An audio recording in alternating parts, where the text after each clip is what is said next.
I'm Clint, and welcome to Swatches Art Livestream. This is episode 91 of the Art Challenge Base series, and in this episode, we're going to be taking a look at the concepts for the Science Fiction vs. Myth Art Challenge. I am once again joined by Anna. Hey Anna, how's it going? Hi everyone. Okay, well, we're going to get started by just going over some announcements and give everybody a couple of minutes to get into the live stream, and then we will get to actually reviewing some art, double checking my settings that everything looks okay. Alright, I'm going to get that out of my way then. So, if you haven't been around the channel in a while or new to the channel, you might not know that we now have a second weekly live stream, which is a paint over stream. And this is available for the Tier 2 members here on the YouTube channel. It is the Tier 2 that get to send in their images for the paint over. Now, the paint over is a little different. I'm not prioritizing giving feedback, and also the images are randomly selected. So if you send them in, you don't have a guarantee. It's just mainly for people that want to be able to watch the paint overs and not just get explanations like I do more in this in the art challenge ones. So we've got that going on. We will be on Wednesdays at 2 p.m. So you have a couple of days if you want to join in for that. And Swatches also has a new home site.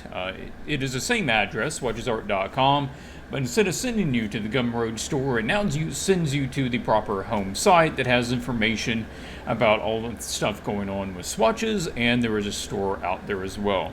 Now, you've had a chance to go out there and take a look at that, haven't you, Anna? Yes, I have. And it looks really good, doesn't it? Wonderful. I'm really, Ah. really hyped. Okay, also on the store is the illustration process. This is the latest educational material that I've put out with Swatches, and it is the most, let's say, in-depth, longest, and outlines the illustration process of getting a brief, breaking it down into steps, and knowing what to do at each step in order to get it to the final. This is basically the culmination of over 10 years of professional illustration, what I have learned, as well as feedback I've given over the last several years with the art challenges, because people inevitably face the same set of problems. So I wanted to put something out that addressed the majority of those. Because it is longer, because it has so much information in it, it is more expensive, but it is also worth it. Pick it up and save yourself a lot of effort and time. Anna's got a chance to take a look at it. Have you been through the whole thing, or have you just been able to Yes, skim through it? definitely. Definitely. A couple of times already. I must say, this is really, really, really amazing content, and I love every second of it. And you probably will have to stop the videos from, I don't know, time to time, each couple of minutes, and just digest, because there's so much information in it. And you did really, really good job there, Clint. Thank you. And yeah, we had a long thought on how to price this, because it's actually much more worth, but we also had to make it affordable for Mhm. people. So guys, you're getting a really, really good deal with that one. I can promise you that. Yeah, I just forgot to show. This is one of the paint overs we did last, the paint over stream. Just taking the character and pushing it further, relighting it. Basically, if you just toss it in my hands, what would I do with it? And so, that's what I did with it. And if you want to watch me as I do that sort of thing, become a member. It's $5 a month, and that gives you access to 4 different live paint over streams. So it's just like $1 a stream. Okay, also, I'm working on a new video. It is following in the vein of the more recent video of art advice that will save you years. This one is basically dealing with how your brain is sabotaging you, especially when you're drawing portraits. And I talk about in the previous video that you're looking at your 3D subject or a picture of your 3D subject and then you're computing how to simplify that into more shapes and then drawing it. Well, this video has all to do about that processing. When you're looking at it, what your brain is doing, how it's deciding to simplify it, how it's parsing that information, and in fact, what it's doing is sabotaging some of that information so that when you draw it, you're not getting what you're actually looking at. So I go into that for some time.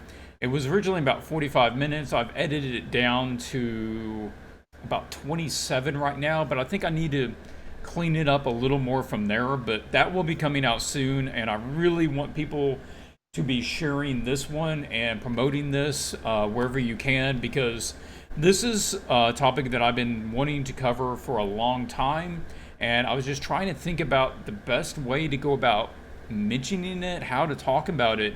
Then this particular piece came along from a patron, and I was like, this is it. This one really examples what is going on with this issue, so I'm going to use this as the main image to convey this topic. So that should be coming out pretty soon.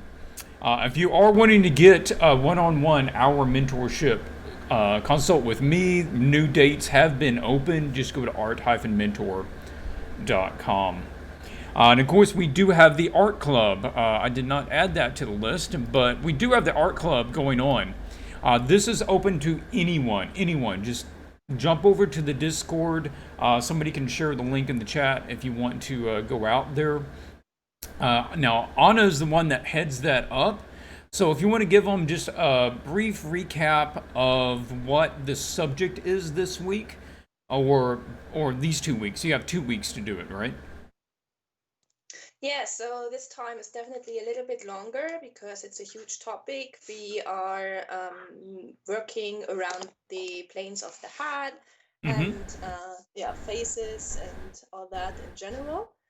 And yeah, we are having a lot of fun there, and it's really cool. And there are many people who are joining. Dankeschön. My mother just took my dog out of my room because it was annoying me.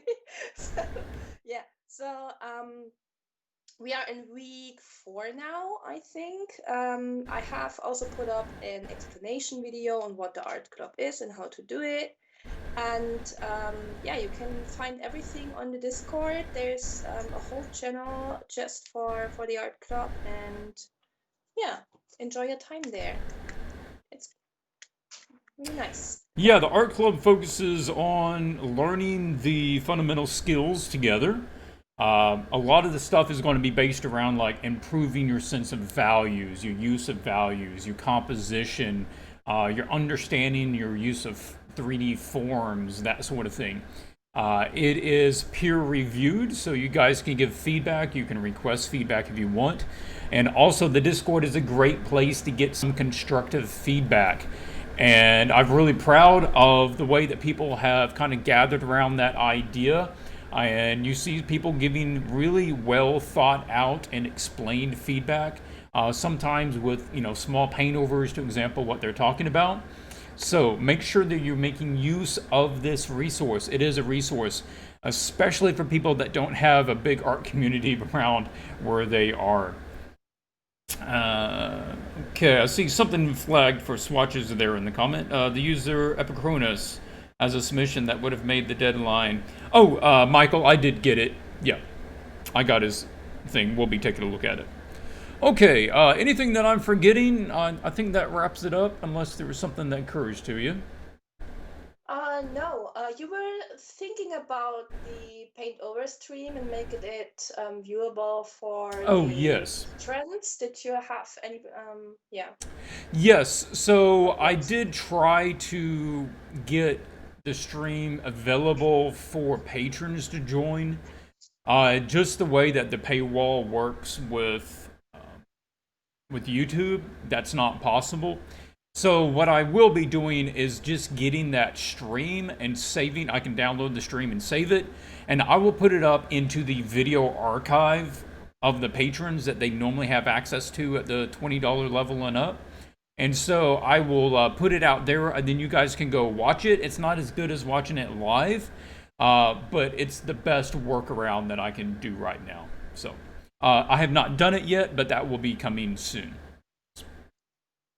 Yeah. Okay, so the topic is science versus myth. Now, this one is fairly broad. It was more broad than most of the art challenges. Generally, I'm fairly specific about what it needs to be. But the idea is that you've got two different characters from very different genres or properties that you're putting in a dual sort of fight against each other. It could be somebody from a science fiction film versus somebody from classic myth, people from two different games, two different movie properties, anything like that. So here's a page of examples that I gave out. I gave these out. Then I came across these recently. I thought they were kind of cool.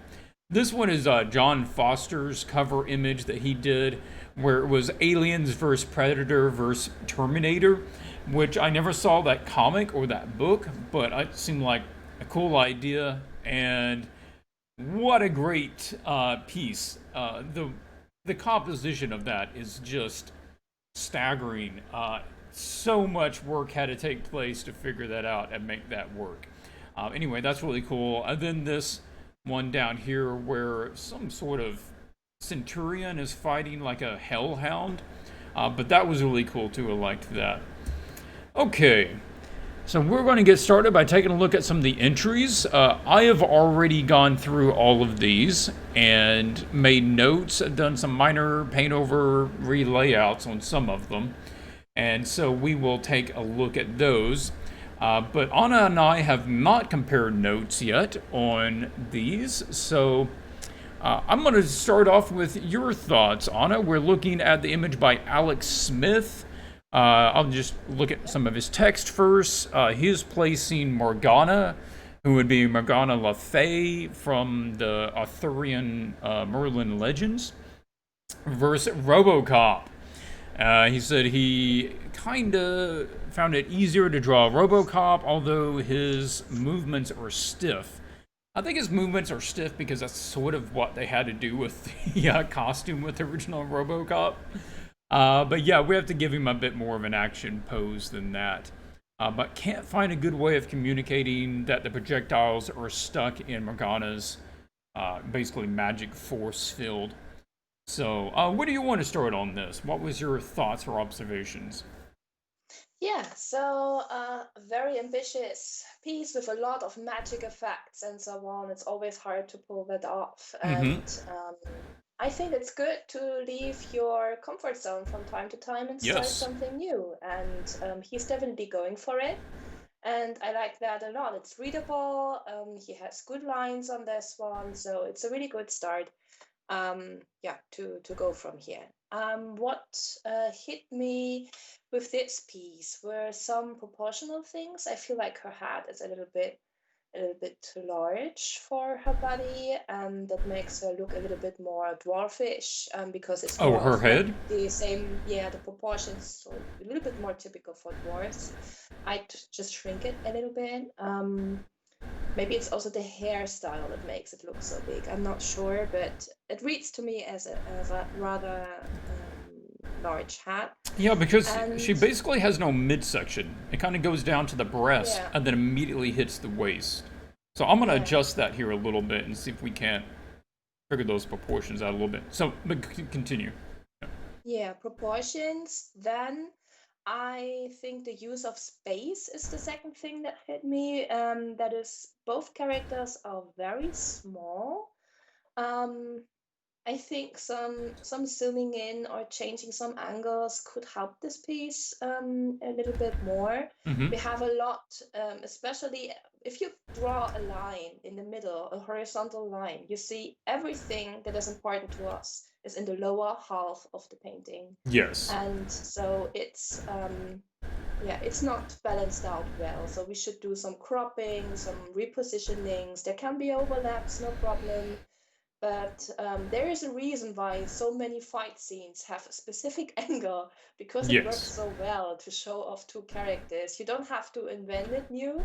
The composition, there is a lot of typical fight compositions. Just pick one and use it, for your own piece. You don't have to come up with something new. Then I would play a little bit more with the value ranges, because he has already a little bit of that. So she is more like bright colors and bright values, and his side could be a little bit more dark and more low key, and her side could be more high key in values. I think Yes. this would give a nice contrast and even give this opposing factor more strength in Mm-hmm. general. Yep. I think you might see that League of Legends Kale. I think she has some piece or Riven with Yasuo or something. I think with some piece they did it also like that, but I just can't come up with that. But one character is more on the bright side. Maybe a Kale Mm. Morgana piece. Maybe you can look for that. Yeah. So something in that direction I thought for this one. Also, the magic spell is not so understandable for me. Usually you have either a protective spell or an attacking spell, and she does kind of both at the same time. And it threw me a little bit off because I wasn't sure whether one of the spells is maybe from him, but then I was Mm-hmm. no, it's probably just her. And I was a little bit confused. And I would say maybe pick one and stick with that. And you said you want this little projectile stick in her shield or be repelled from it, then just go for that and don't try to make her also attack. Usually also in the movie, you see they're either in this second defending and then Mm-hmm. attacking again, or they're first attacking and then defending. They're usually not doing both often. Yes. I think it's more storytelling factor here. Yeah, and you could also oppose the colors. You have Mm-hmm. everything super bluish and super Yeah. harmonious. And I think for a piece like this, you could push further, maybe have her bluish and him being completely the opposite, or other way around. Or I also thought about having only the magic being colored and everything else in black and white. So Mm-hmm. something like that could work too with this piece. Would also be Yeah. interesting. So yeah, play a little bit with the colors more and see what works. But usually monochromatic or analogous are more for harmony and for stuff that belongs together. If Yeah. you have a fight against each other, it's usually two opposing colors. Yeah, I'm gonna flip over to those Yeah. example images, and you notice in almost all of them, it is the opposition of warm and cool of some version. It's orange and green, it's cyan and yellow, and so that contrast of color from side to side, and also what you mentioned, which was one side being more lit and one side being in shadow. This is a really good dynamic. Anna, you mentioned it earlier, which is when you're doing like a duel between two characters, you don't necessarily need to invent a new composition. There is certain ways that work to show that best.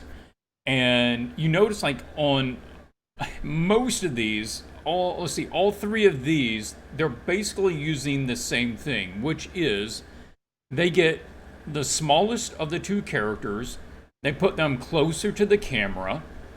So I'm gonna make a layer up here. It's the smaller of two characters. They're put closer to the camera on one side. The larger character, generally speaking, if there is a difference, is put on the other side, and they're seen full body. Now, the character closer to you is cropped off somewhere around the waist or the knees. And you see that true with all of these. Sometimes it's really close where even the top of the head is cut off, like you see on Jinx here. Or it's like the other ones where it's mainly the lower body. You also see the tilted scene occurring a lot in order to keep things tighter, right? And now that one's flat on this one. And then the larger characters in the background, and again, they're basically full figure. Now this one is even tighter crop. We talk tighter on Jinx, and we're also tighter on what's her name with the big fist, Vi. And so there's no reason to necessarily change that if that's basically what you need. And that's really close to what you've got going on right here, Alex, and so I'd be considering that. Um, I did have a question. Prayed asked if the server was 18 plus. No, it's user friendly, friendly. There is, there's fantasy violence in the artwork, and sometimes there is some artistic nudity, but generally it is, pretty acceptable for the full audience. I want high schoolers and middle schoolers to be pretty comfortable being involved in the Swatches community. Okay, so I do want to note, the proportion thing, we do need to adjust that. The general pose, I think, is working as far as Morgana, but the proportions were quite a bit off, so make sure you do have a actual, reference pose either by 3D model or preferably by a human being that you took a picture of.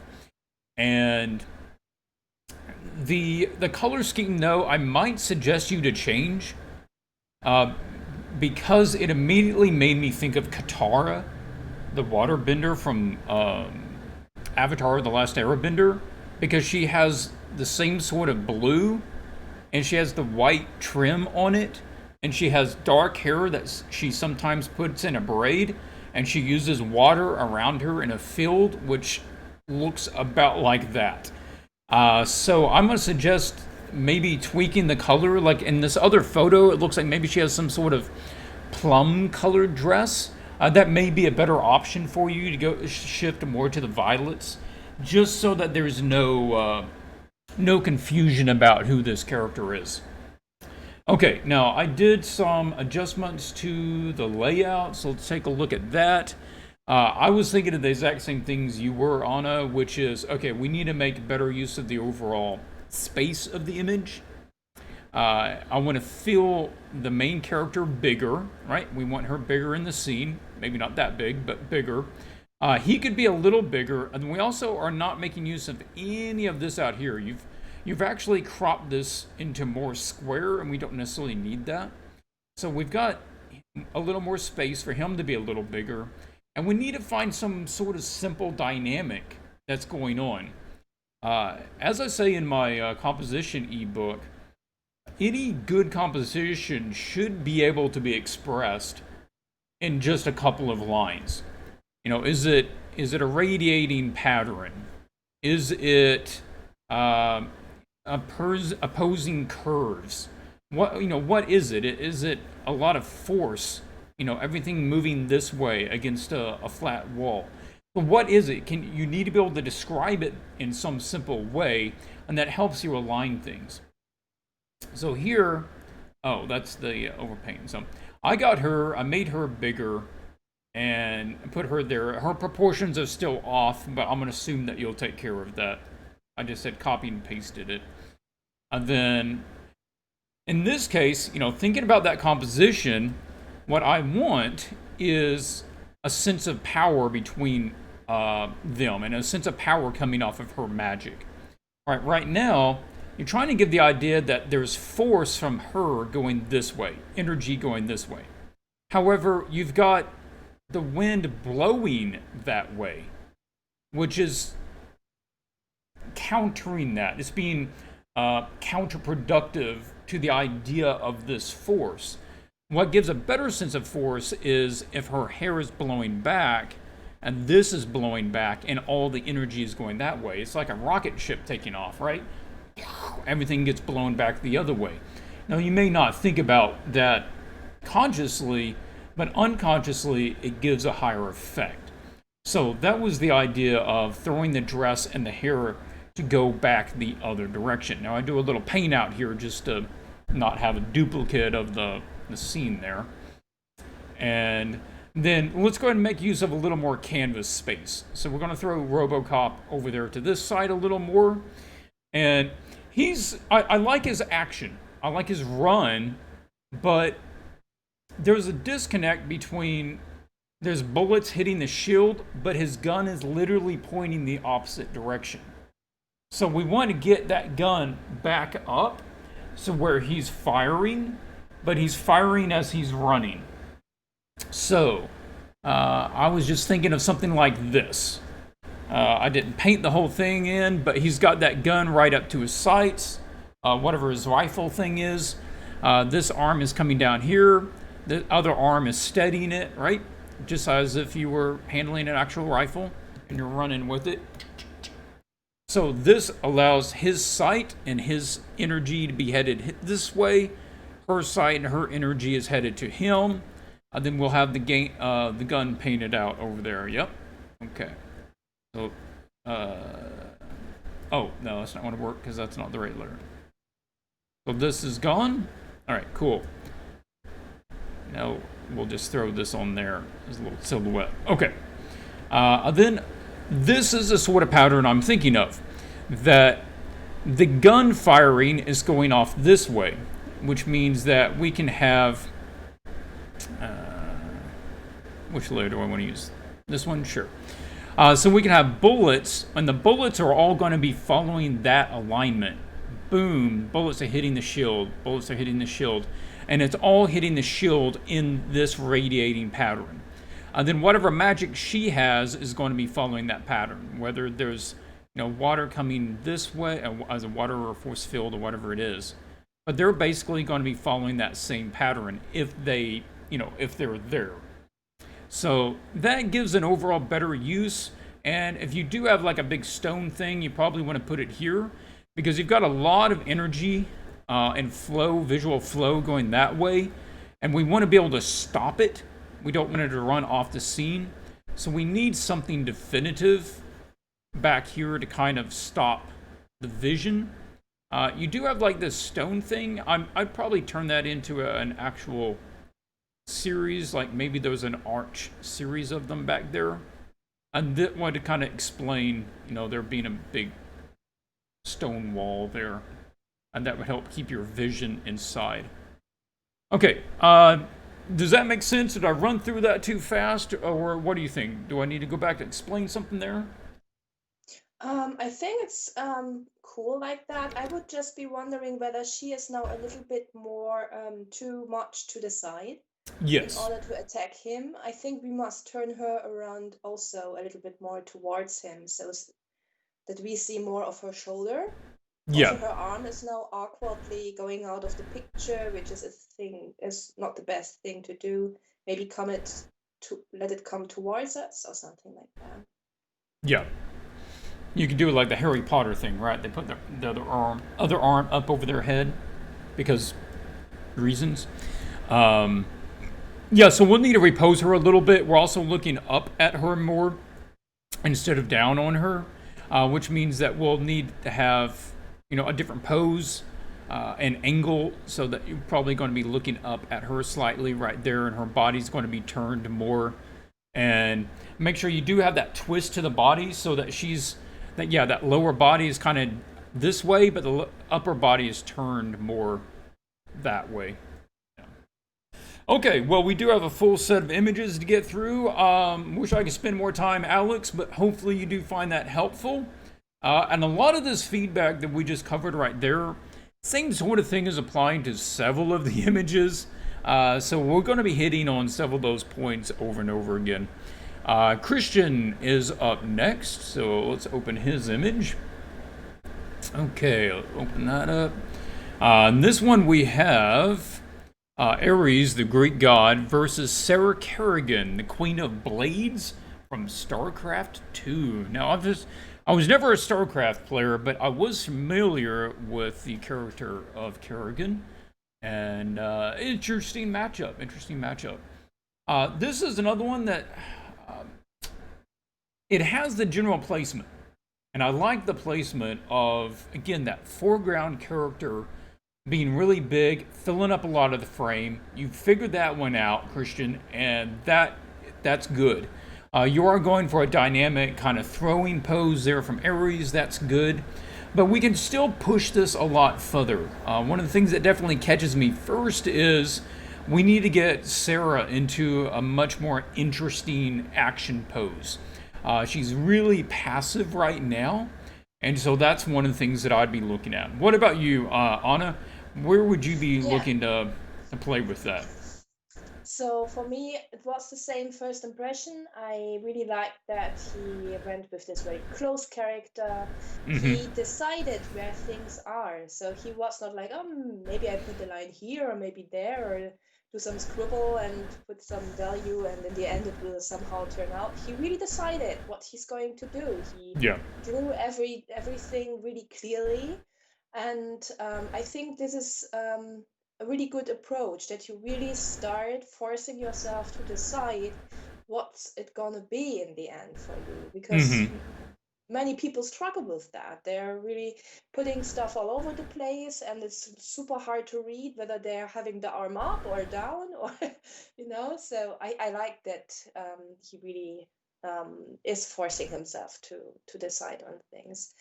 um I like Kerrigan being close. I don't like Kerrigan in that pose, Yeah. unfortunately. I think she's much too defensive, not even defensive, she's just standing there doing nothing. Yeah. And he is basically not pointing his spear towards her. She's gonna throw way over to the right with that pose because you usually throw in the direction your leg is pointing at, and also where you are with your arm, like where he's holding the shield, that is aiming at a specific place, and you are trying to hit there.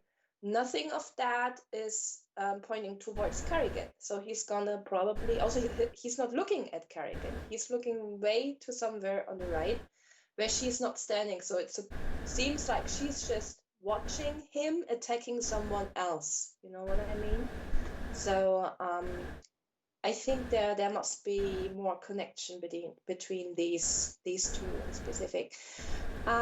The background is super, just a horizontal line and then smoke. So the decisiveness, I don't know, decisiveness, he shows in the characters, he did not show in the background. He's like, oh, maybe I put there a little smoke and there a flag, but we don't know what's happening there. Um, Use a grid, use some photos as reference, throw them in there, paint a little bit over it to get a direction, but decide what your background is going to be. And also taking a horizontal line makes things flat and static, also a little bit boring. So not all ground on this planet is flat. There are hills, there are Mm-hmm. mountains, there are rocks, there are so much different stuff. There could be bodies lying around or whatever, skulls or I don't know. But make it more interesting and show us where are these characters fighting. Are they fighting in his universe? Are they fighting in her universe or in something completely different? Yeah, I mean, that would Are be there, interesting as if, yeah, you had some of the Starcraft kind of tech or her characters that she can spawn on one side, then you have like the, Roman pillars kind of in the fog on his side, right? So you're having the two different ones. Yeah. yeah. Just use it for storytelling. Just don't think it as a canvas where their characters are, yeah, posed on. See it as part of the story, your background, and make use of it to improve, to also add more depth into the piece. You did Yeah. good with the character posing, the closeness to the camera and all, Mm-hmm. but the horizontal line and the smoke just makes everything flat again. So it was for nothing in the end if you don't make use of your background properly. Yep. Yeah. Okay. So the general camera position is pretty good. The size of the character placements are good. How would I take it? What would I suggest? Well, I came across this drawing. It was from a manga tutorial, I believe it was, and I'm gonna put that on here, and you're immediately going to know, like, oh, okay, now I get it. Right there. See the difference between that? So we have a completely passive pose to the other character, and boom, there is the action. There is a sense of attack and power, and two characters going after each other. That's more of what we need. and it also gives a better sense of depth to the overall scene. So this might be something to try to go find some more references of like manga, anime, how to draw a fight, that sort of thing, and see if you can't get some ideas from that. Now, I did a little play with it, which is kind of like the minimal thing, but that sort of change is what we're really going to. That is what is going to elevate this from, oh, okay, to, oh, dude, that's pretty cool, right? And that's what we want. We want, dude, that's cool. So take a look at some options as far as that. Maybe you want to just get a friend and shoot some photos from the back with them in kind of different poses. So along that lines, I was thinking of adjusting it so that the camera angle was even lower. Because right now we're just kind of at waist level. I'm going to say let's go even lower to try to get it more dynamic and tilt it. Because a lot of the scenes here, like we just looked at, a lot of them tilt that scene in order to give more of an off-balance action feel. So if we did that and we have her more at this angle, then that means, oh, well, he would be so little. No, we're going to have him in the air, right? Look at this jump pose. I mean, how cool is that in your reference over there with the green? That jump pose is fantastic. I definitely see Aries doing that. So let's have him up in the air coming down towards her, right? And then that makes sense that he's even in more action because he's not even touching the ground, right? Okay. So we've got this kind of position there, and then we have him. And I just copied that jump pose and moved it over. So now we've got him in this jump pose, and we're making more use of her, I don't know, the bone wings. I don't know what you call them. But you can have her bone wings kind of doing this sort of thing, which will keep us more in the scene, right? And they'll kind of encircle the scene like this. And we're looking more up at her so that we're getting more of this angle on her waist and her shoulders. Now her head would be smaller. It would be more like that. So you kind of have this going on with the rib cage, right? And her spine here. And then her legs are probably planted more in a wider stance. They're doing more like this sort of thing, and maybe her arm is back in kind of a ready position. So whatever you want to do with her, and then you have the arms coming out, the wing things coming out in the back. So along in this line is going to make better use of the space. I might even scale him down a little bit from here. That seems maybe a little bit big. But it's still incorporating all the same ideas, the sort of values you have, I think works. And as just a default, I would just use the same sort of background you see in that Sarah piece down here with all the fog and the rock. And that would be just fine. I would say that, and that sort of lighting on her would be good, and then probably have some sort of golden light hitting him that doesn't really, hit her as much. So it's going to mimic, you don't really have one here, it's going to mimic maybe a little more like that top right one on Aries, where there's maybe more fire and warm light sort of hitting him. So, okay, thoughts, Anna? Does that sort of take it in a better direction, you feel? Yeah, definitely. So I really hope that he will take the time to adjust these things. It is always a hard thing if you already put so much time into stuff, and he already went in a lot of detail on Kerrigan. Just see it as you learned something from it. Mm-hmm. You already had a good progress, and now you're doing something new and try to learn from what you did so far. This is why we have the sketching phase, that you guys don't only give us the finals and then you have to basically start from scratch and have like 40-50 hours spent on it. Just see it as an exercise, and never be unhappy if you have to change a lot in your piece. Yeah, again, we don't even care as much about getting a finished image at the end as much as you're just being able to use this time to improve.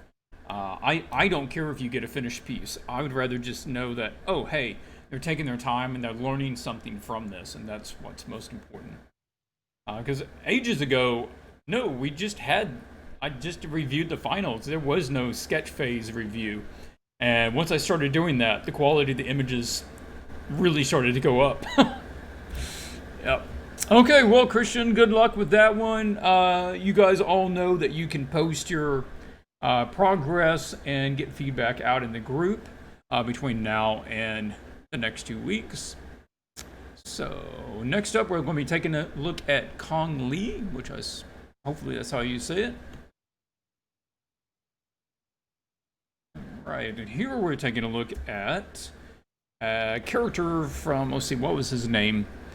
Cade 6 from Destiny. I'm familiar with Destiny, but not its characters. Versus a Mind Flayer from D&D, classic D&D villain characters. He says he knows he has a lot to work on, but don't really know, or I don't know, male or female, they don't know where to start on the image. Only request here is roast me and my art.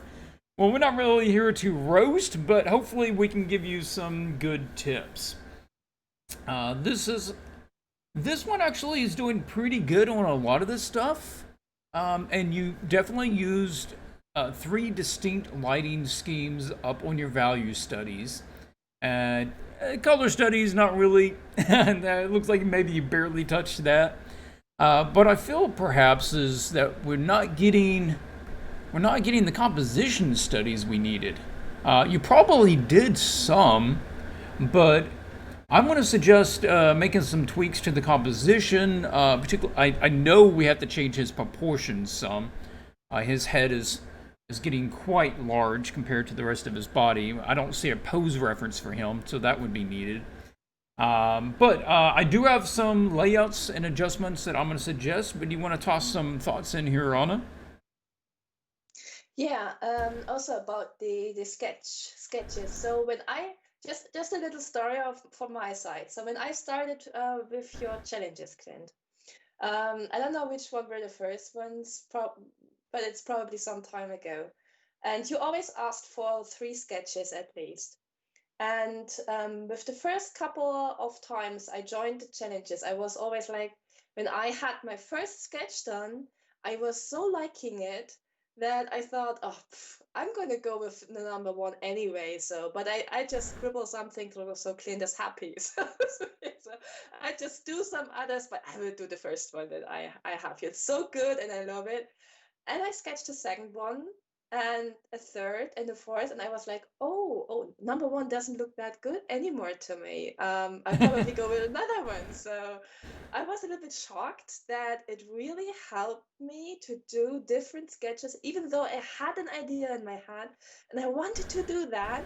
And I was like, no, I know what I'm doing. I know what I'm doing. But then trying to change the point of view, the composition, the poses, you learn with each piece and then you understand what went wrong in your first sketches. So I can really highly recommend to do a couple of sketches. I mean, 3 is not much what Clint is asking for. Actually, you should be doing, if you have the time, around between 5 or 10.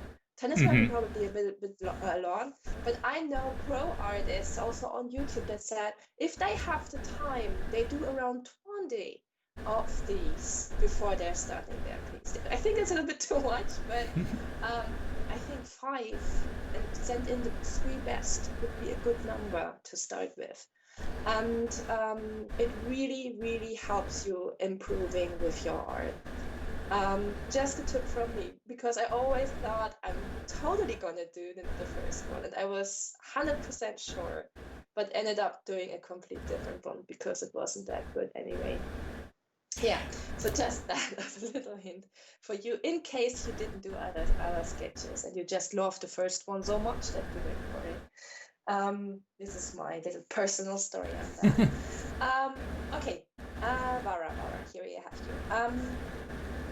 I am not knowing these characters, so it is a little bit hard for me to read what's going on here. it's everything very dark and super sketchy. So there's a lot of, especially in the character on the right, I have to interpret a lot on what could be going on here. So be a little bit more decisive in your sketch phase and don't work with too dark values. You can darken later on, and it's no problem.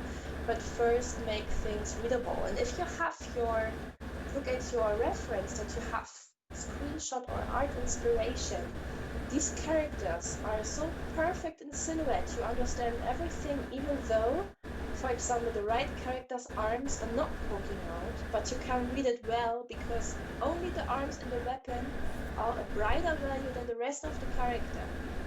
So you make this completely visible. You can see everything, even if I have it really small now on my screen, I can understand the pose that he's doing there Mm-hmm. because he's working so well with the values and the silhouette in combination.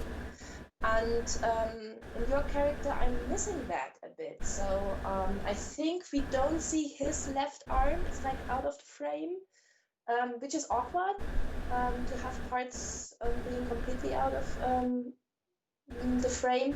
And yeah, this was my very first thing.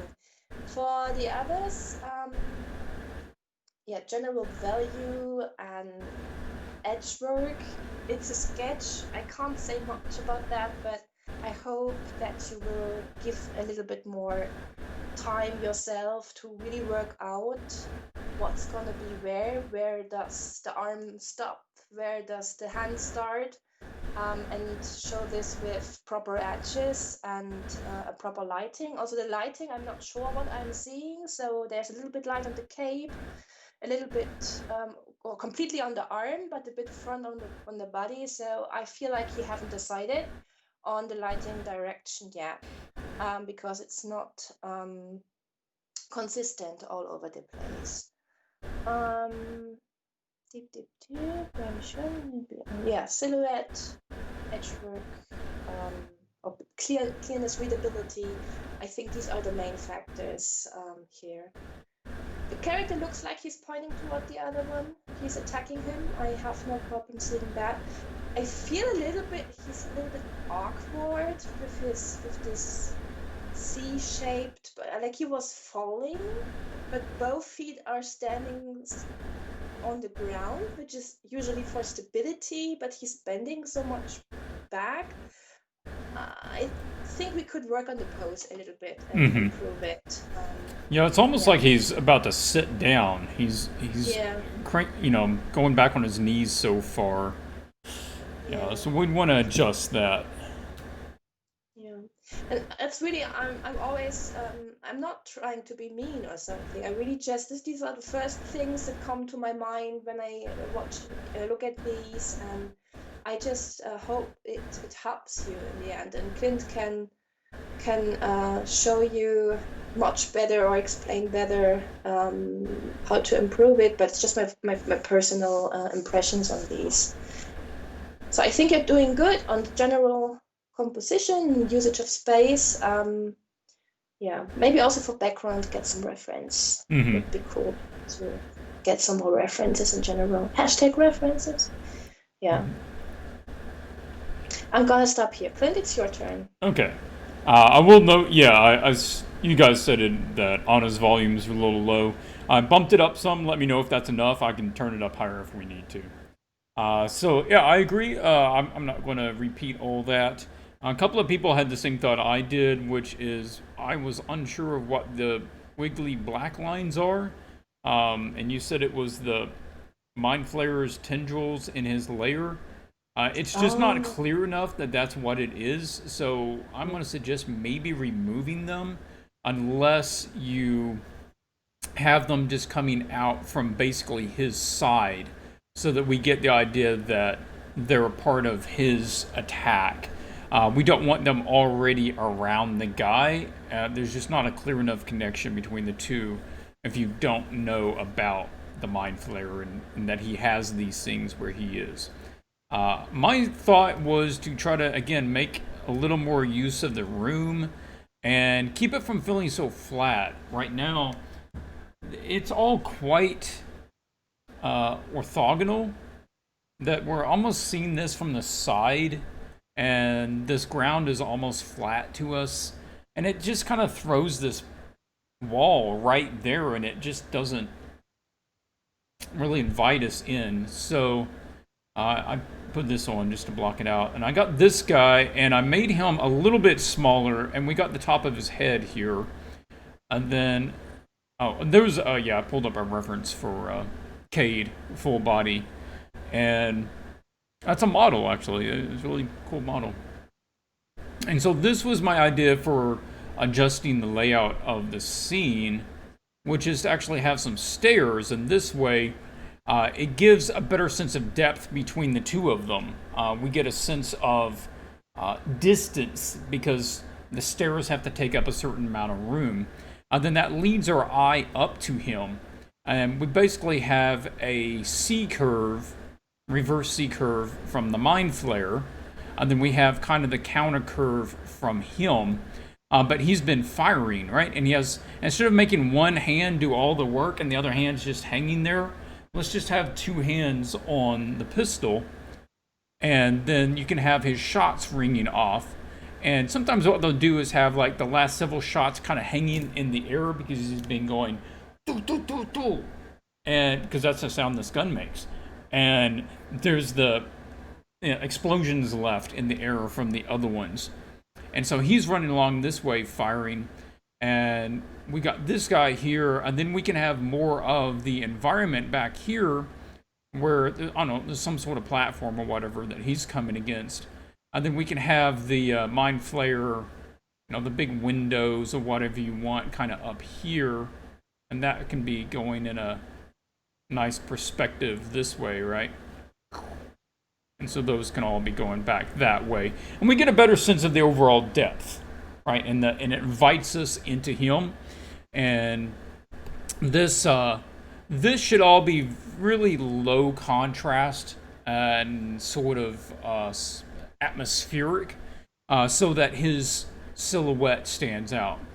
In this case, he could actually be silhouetted from the back and just lit a little bit with the light from the gun from the front, and that would work out pretty good.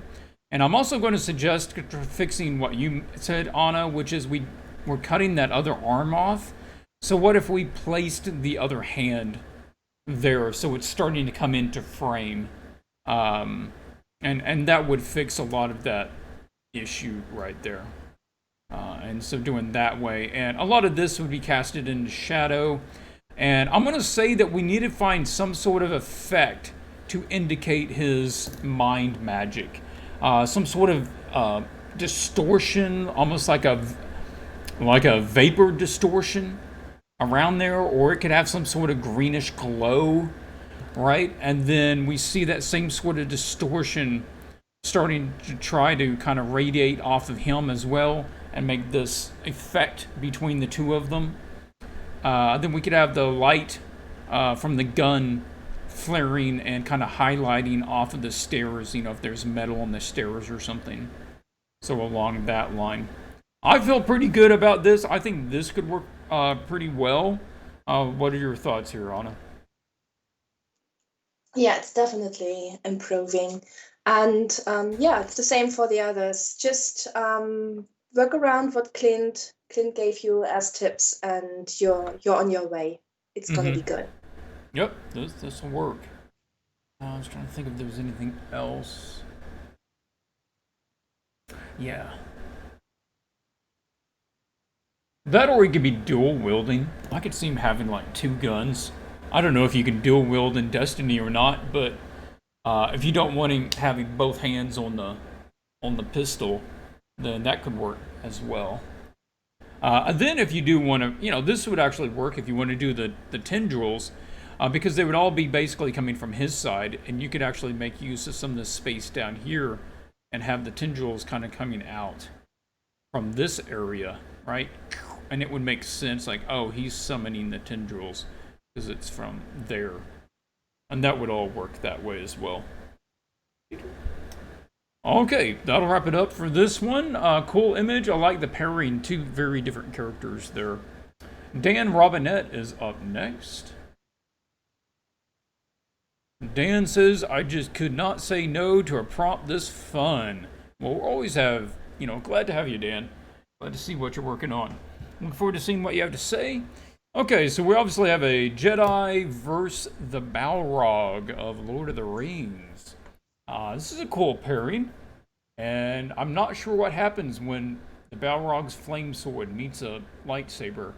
Not sure who wins with the magic versus science there, but would be a cool fight. Okay. Now, we talked a little bit about this beforehand, that this was a compositionally really well designed image. So I'm going to suggest a couple of little tweaks, but they're not much. As beyond that, what was some of your ideas or thoughts, Anna? Yeah, so Dan gave us a couple of very nice and interesting compositions, and even combined then two of the compositions and put it on the Discord. Mm-hmm. I also like the latest one where he had like the character that we see here with the sword and the Balrog's head, like in the third composition combined. I I like that too, but I'm also I don't know. I think all of them can work, so it's probably a subjective thing on which to go in the end for. So yeah, I know what Dan is going to be like when rendering. It is super pro and good, and I'm not gonna tell him now to work on his edges because they're super blurry, because I know he will. So I don't have to tell him that. And the only thing what I thought is about the leg of the fighter in the foreground, maybe having it move a little bit more to the left so that it's more going away from us in order to add some more Oh, depth. the Because extended leg? yeah, the extended leg, to have it like being more pointing to into the room and Mm-hmm. away from us, in order to add depth, because by now it's flattening a little bit, I feel. So I would tweak that a little. Yeah, and other than that, it's so far above my level that I can't help. It's Clint's turn now. Okay. Clint Yeah, will I can help you see that a out. little bit. It's a funky angle to try to do a pose. I think it looks pretty good. You have just a super low camera angle, and in fact, that's one of my suggestions. Is so low it actually sets the horizon line like right here. So we need. I don't know. I'm feeling like this wall is actually too high. I'm almost going to feel like it needs to set down a little bit, and that the Balrog could actually be brought down because I feel like his foot would be somewhere here instead of down here, which would be slightly out of frame. Then lighting, I'm going to double down on that blue light from the saber and do a cool versus warm. You had that more up here in your second color version, um, but I'm going to switch it a little more where we've got a brighter light there in the middle, and then actually let the back side of the Jedi go to shadow. So the front is well lit with bright blue essentially, and then the back is more shadowed. And I think that would work well. When you put light behind him, it almost makes it feel like he's got a way out. Um, and I think if you put him into shadow, it feels like he maybe has his back against the wall because there's no light back there. It's just a really subtle thing, but you're kind of that point where we're talking about subtle things, Dan. So yeah, we'll toss it out there. So let's step through some of it. This is a hard light layer. Throwing that on there in order to get. Let's zoom up just a little bit. We don't necessarily need to be able to see everything else. Hard light layer with the blue, punching up the color of the saber, a little more glow around the Balrog, and I would be looking to create a little more um, plane difference between the hand and the body. Right now, and I know this is rough, but I just pointed it out. We don't want the values of both of the darks to remain the same. So I'd be looking at using a little atmospheric to, in which, I mean, there's a lot of atmospheric. He literally is just fire and smoke, right? So we can do that, and then that might actually just be shadowed. We might not really need any light on that hand. So that will remain darker. Next up is a multiply layer, casting the back of that character into shadow. And this also makes the saber feel like it's brighter because it's lit on one side and the shadow of it is quite dark. So this is just makes it, I feel, more dramatic. Oh yeah, putting that there, and then pulling out the shape of the pillars a little bit. This is just a normal layer, playing with the tones a little bit around it, just cleaning it up and adding some more of that blue light on the character. His head felt a little big for the body, so I'm going to scale that down and then punch up the size of that upper body and that chest area. Yeah. Design wise, we are actually having your diverting from the original design, which you can if you want to. But the original design is more where the horns come off from below the eyes. They talked about that in the video that they were playing around with that. And they basically circle back in here. So they do this design. You have more of the standard ram's horn. But this one, you notice that it closes in towards the jaw there. So I would be looking at making that sort of change. Yeah. And playing up the size of the mouth is quite small right now. But if you look at the size of the Balrog mouth, again, if you're wanting to stick with more of this design, I'd be cranking that mouth open more. Doing more like that. Yep. Okay. And then I would scale him down so that he feels like he's a little further away and a little bigger. And that's one of the things that caught me a little bit. You might have to play with this some, which is the Balrog, if you're sticking with this size, he's just massive. He's huge. And you compare the size of him to Gandalf there in that scene, and the Balrog is what? Even hunched over, he's a good 15, 20 feet tall. And on this one, he just doesn't. He feels like maybe he's 8 foot. But we basically need to try to double the size of this guy. And maybe that means making the Jedi a little smaller.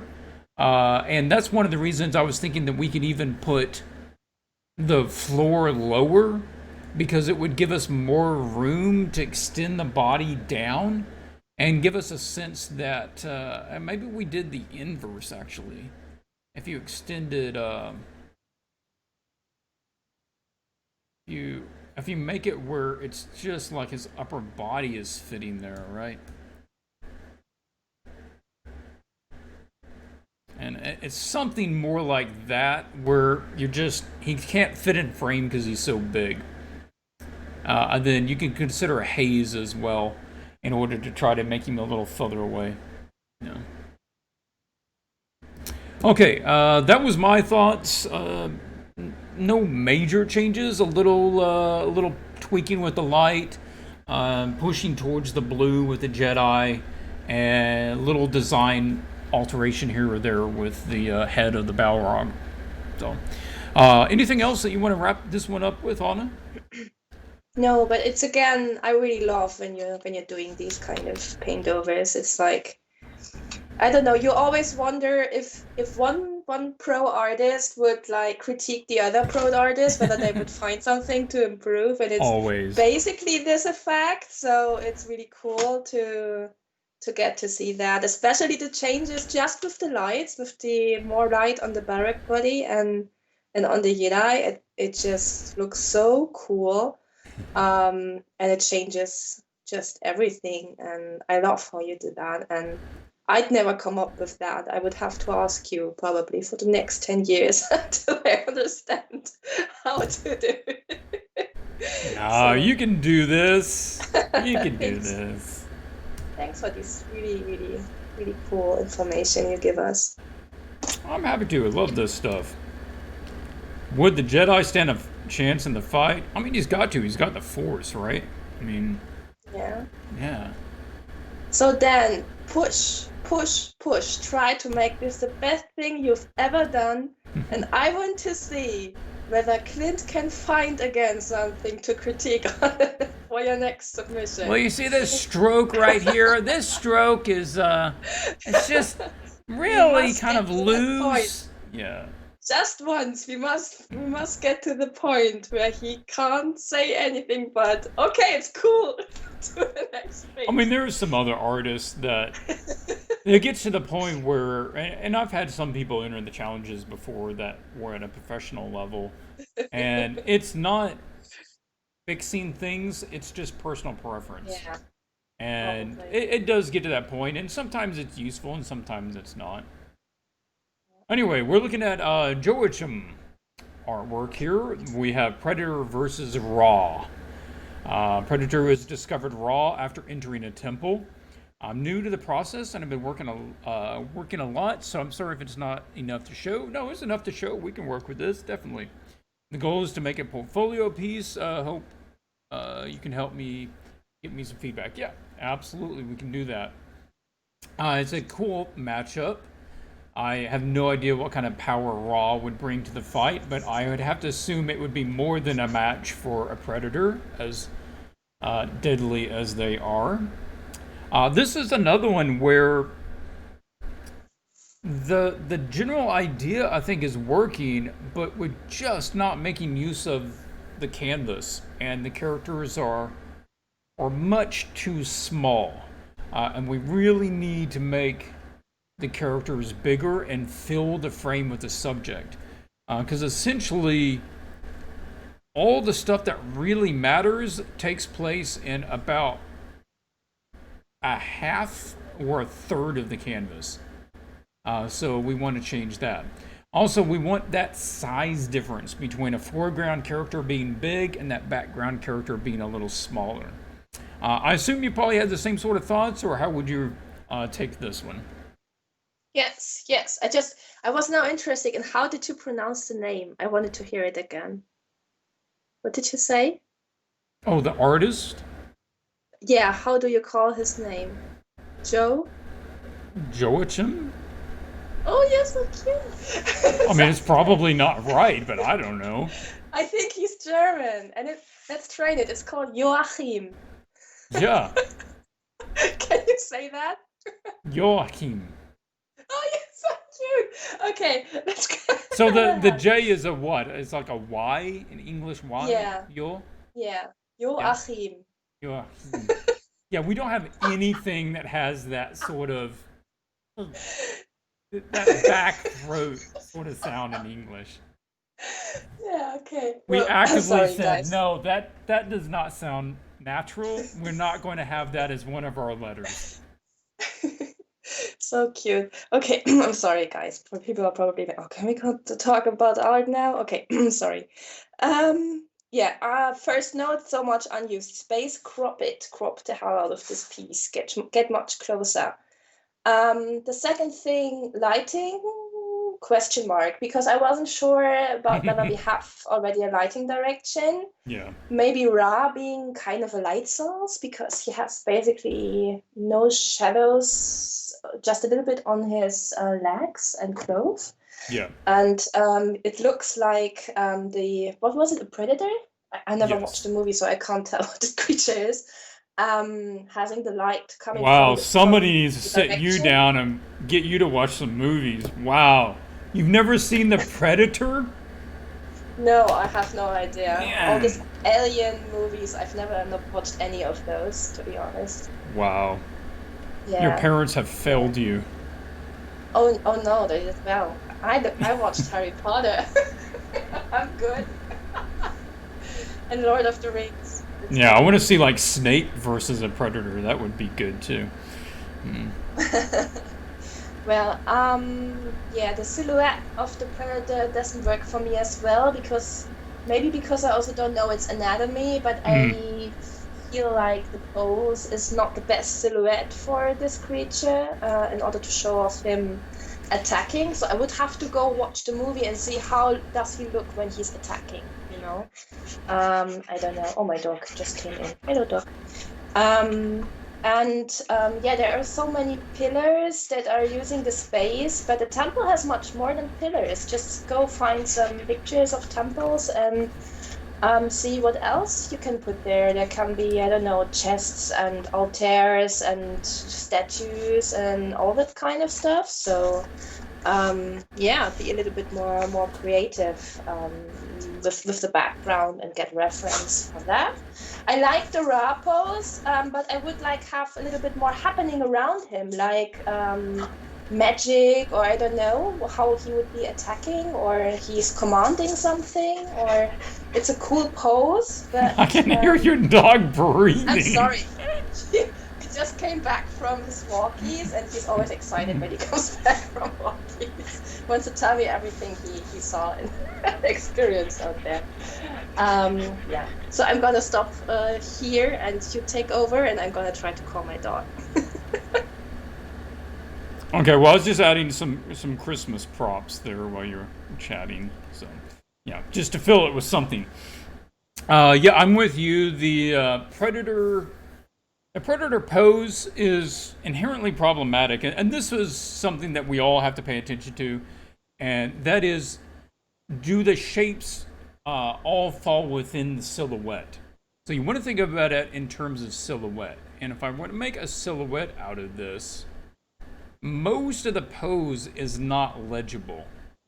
It's just, see, it just doesn't make sense on its own. You can't make out what that is. So what we want is a pose where the silhouette itself would be able to tell what the person is doing. And his iconic blades, extension blades, are they have a great silhouette, sort of like Wolverine with his claws, right? So we want to find a way that we can have them. So we look at poses maybe that have. We maybe see him from the back. I'm almost thinking we see him from the back and his blades are down. Like. He's got like his blades out this way and we can see them. The other arm is out. You can do something like that. If you're sticking with this same basic pose, then it might be that, this shoulder is higher. Then he has, this arm up. And then the blades are going this way, right?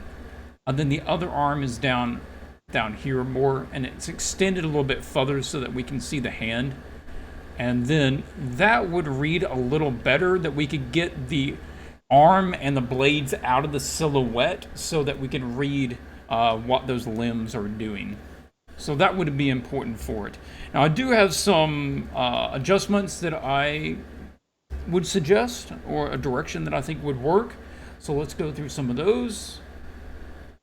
And first one is to make Ra a little bigger, shift him over to the side. We're not making use of most of the canvas on the side, so let's do that. And then reposing the predator bigger and closer.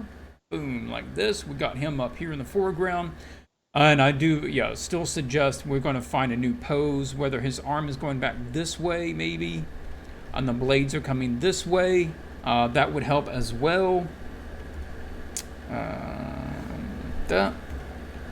And then I would have, this is just a linear dodge level, where you have the sort of god light coming down on Ra. And it's just going to be really bright, give a lot of color there. I wasn't sure what was in the background, so I just put space. And that seems like it would work for a Ra temple, just like stars and stuff. Then let's look for an underlight on the predator. That would be really good for him, make him very ominous looking. And then it wouldn't need to be real bright, because we're still trying to read him as a silhouette. But on this left side, that would be really nice, and we want those bits of red light from some of his tech to show up there in the shadow. So that's kind of what I was thinking about with the adjustments that wouldn't require a lot of change and keep a lot of the same elements. So, would add anything to that, Anna? I really like the changes because now the predator is much closer. You also see more detail and Mm-hmm. understand more because of the backlight. I think it's always a good thing to have a secondary light source if you have a character that is that dark, to Yes. show a little bit more of its forms and detail. And yeah, it's good. Yeah. Good step. Yeah, I think that was it. That was my comments. So, good stuff. And we'll wrap it up there. We got to keep moving. We're hour 15 in. Okay, we're about halfway. All right. Kikoi is up next. As says, appreciate all the help in the community. Well, we're happy to have you, and it was great having you in the last challenge as well. I know you were putting in a ton of time on that piece. Said, having trouble making sure the heads and all the anatomy are aligned in the right perspective on the whole and relation to each other. Yeah, that can be difficult. It takes practice. Hope this sketch isn't too rough. No, I mean, it's not detailed or lit or anything, but I can make out what's happening, and that's the most important thing. And said, so it's Xena versus Wonder Woman. Hope they weren't too much of the same. Man, I don't have any problem with it. I can see a fight between those two. That's cool. So, we've got Wonder Woman with her golden wings. That I think the artist Ross came up with those, right? In his Kingdom Come series. And then it was so popular with her and her gold armor and her gold wings that it was then became part of the actual like canon of Wonder Woman. They had never existed before, and he created them because he thought it'd be cool, and here they are. Anyway, little background on that. I probably know some of your thoughts on this, but let's hear them, Anna. Oh, I'd love to know what you think, what I think about this piece. I think you probably find some of the other concepts that you like more What? than. No. Yeah? No, No, you it's like you're this concept. wrong. Am I wrong? Yeah, I think it's cool. Mm-hmm. I like especially the pose of the lower, so because I think it's Xena, yeah, the lower one. Yes. She So doesn't have wings. Right. yeah, yeah. So I like that uprising pose very much. What I see in Xena is a little bit off is some proportions. The head is quite big, and the arms are, especially her left arm, is very short. And yeah, I would check the proportions on her again, but I like the twist of her body, of her upper body, Mm-hmm. and this movement in general. I like that also Wonder Woman's body is very dynamic, but I'm not sure whether it's the best pose for coming down Yeah. towards the other girl. I feel like it's just a little bit awkward. Um, I can't come up with something better right away, but I just feel like I don't know, like she's tilted into an angle that you would not jump like that. It just Yeah. doesn't feel Yeah. One of the things that was catching feel me is like with her pose, her body is twisting opposite of the direction of her motion, which is yeah, yeah, that's counterintuitive. it. Yeah, yeah, that's it. Also the characters are a bit small. You could crop in a little bit more. We don't need to see so much of the wings that are, by the way, not 100% accurately correct connected to her back because her back is tilted and the wings are not. And also the wings are super symmetrical. They're having the same pose for both wings, and usually it's much more dynamic if Yeah. one wing is maybe folded inwards and the other opening or something like that. There's a little bit more movement in there. But I like how she guides us with the lasso. I think that's what it's called. Yes. Lasso of truth or whatever it was. Oh, And look at you up on your comic book lore. I Wow. have I have never read a comic book by DC or Marvel or anything like that. It's just not German culture, I think. At least for my generation, you would in my generation you would have read stuff like Asterix and Obelix from this French time. Yeah. So this was more the thing to read when you were children, or Mickey Mouse or stuff like that. But I never had like Batman or Superman or anything like that. The first thing I saw was like the Spider-Man movie or something, and I just saw, I think, a couple of these DC Marvel movies because I feel like they're also repetitive and basically the same content, just with different characters. What? Um, I'm not such a huge fan of Avengers and all You that. don't get to talk about comic books anymore. I'm You have sorry. lost your comic book card. Okay, I'm not interested in comic. Good. Fine for me. No, I really have no experience in that. I never had such a comic book in my hand. I also would not know where to get one here in my country. I don't know. I probably have to buy it on Amazon. Um, yeah, so I'm not so. I know Xena. I watched her when I was a child. Yeah, I know. I love Xena. Totally. Yep. Yep. Big Xena fan, but not so Wonder Woman fan. I don't like the symbolism in these. So I don't know. I feel like Anna's this. not You about see, truth, guys. You hear that? She's not about no, it's truth. she's not. She's like Captain America. She's like, oh, like American flag everywhere, and our country is the best, She's and we not always have even to save the world American. and She's stuff from like that. Themyscira. Yeah, she is, but she's having this typical American, how to say, mind setting, and she's trying to protect the idols, also the American idols, and opinions and all that. And Oh, I don't like ideals. movies where you Okay. have ideals. Yeah, sorry. So, for example, like which one was it? Was it the Captain America movie, which was basically Captain America versus Hitler? To make it short, this guy was speaking so much Hitler to me that I was like, oh wow, what amazing character design they did there for the evil guy, It just feels so repetitive to me. It's like America versus Hitler and basically all the movies. Well, So that was it's also. That's why Captain America was invented. He was during World War. yeah, but it's like most of Avengers movies or with these guys in there feel like the same thing all over to me.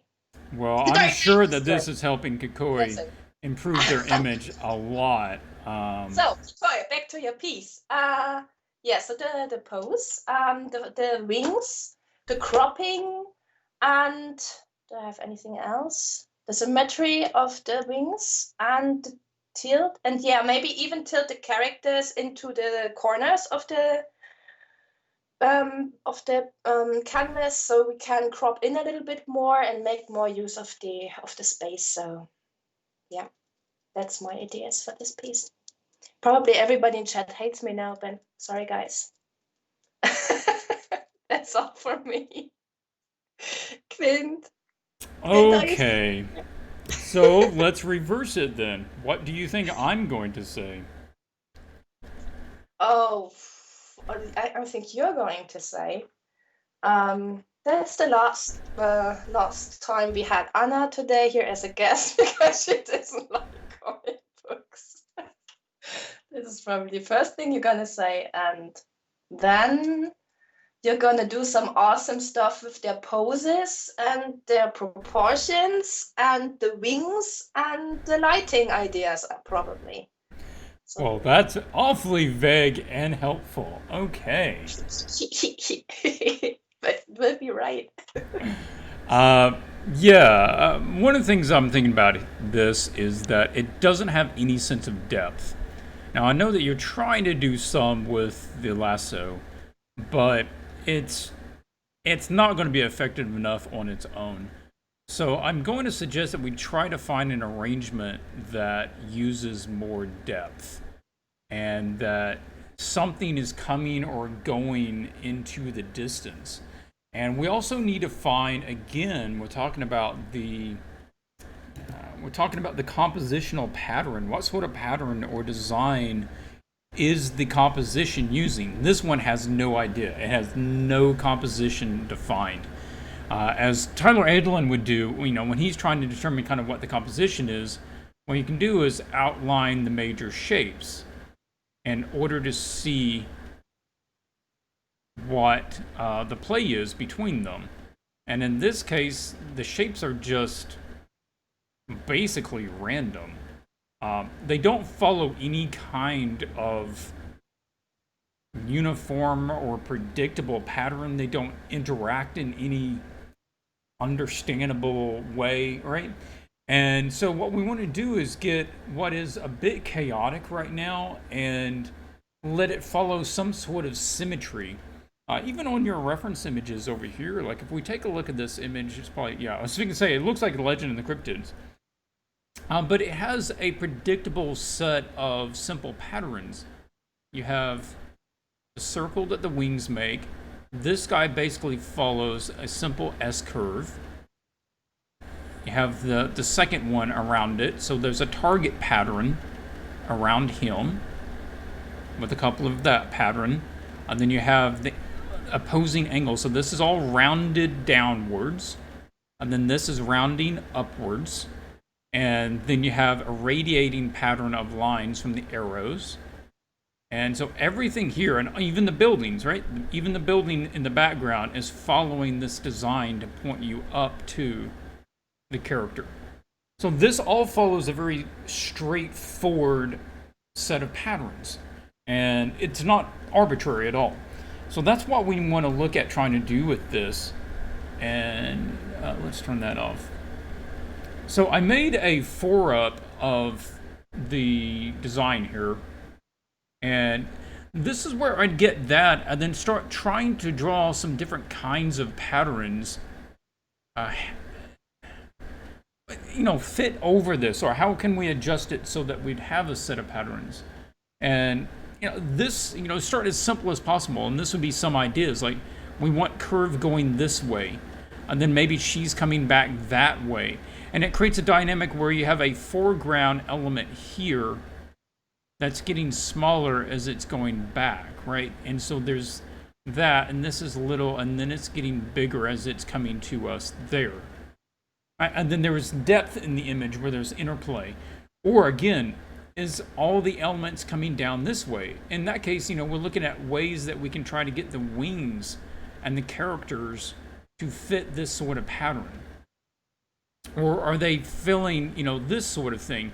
When the wings are, looping around this way, then the body's coming this way, then she's here, but her arm and sword are coming this way, and you're trying to arrange it to follow that sort of pattern. Here's one where you'd have two opposing, sets of curves here. And in this case, we're like, okay, well, can we move the wings so that it sort of forms that design? And then maybe the lasso forms this design over here, like that. So there, I don't remember what else I had. Oh, so this was kind of the idea of what I would consider doing with it. And that's not going to make a lot of sense unless I make this a little darker.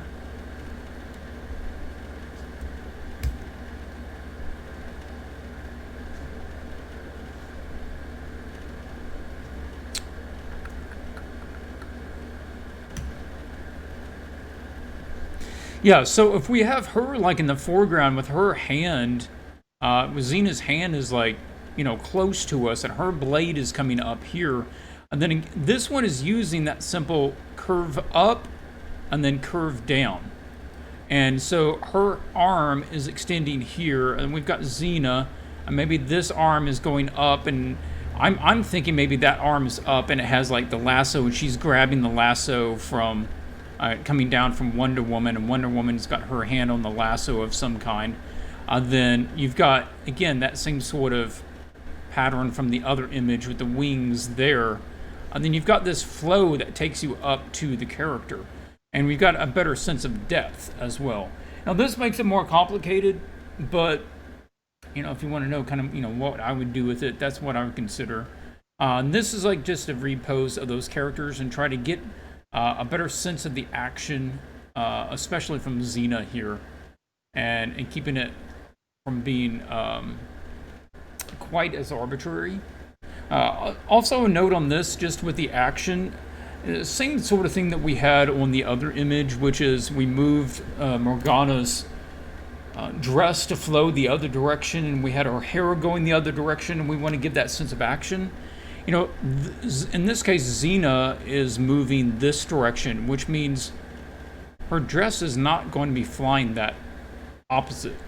It's not going to be going the same direction. It's going to be lagging behind her. So in this case, we're going to be... Wait, turn that off. In this case, it's going to be trailing behind her, so it's all going to be doing that, as it wants to be staying where it was over there. Right, and we want to have that kind of going on. Yeah.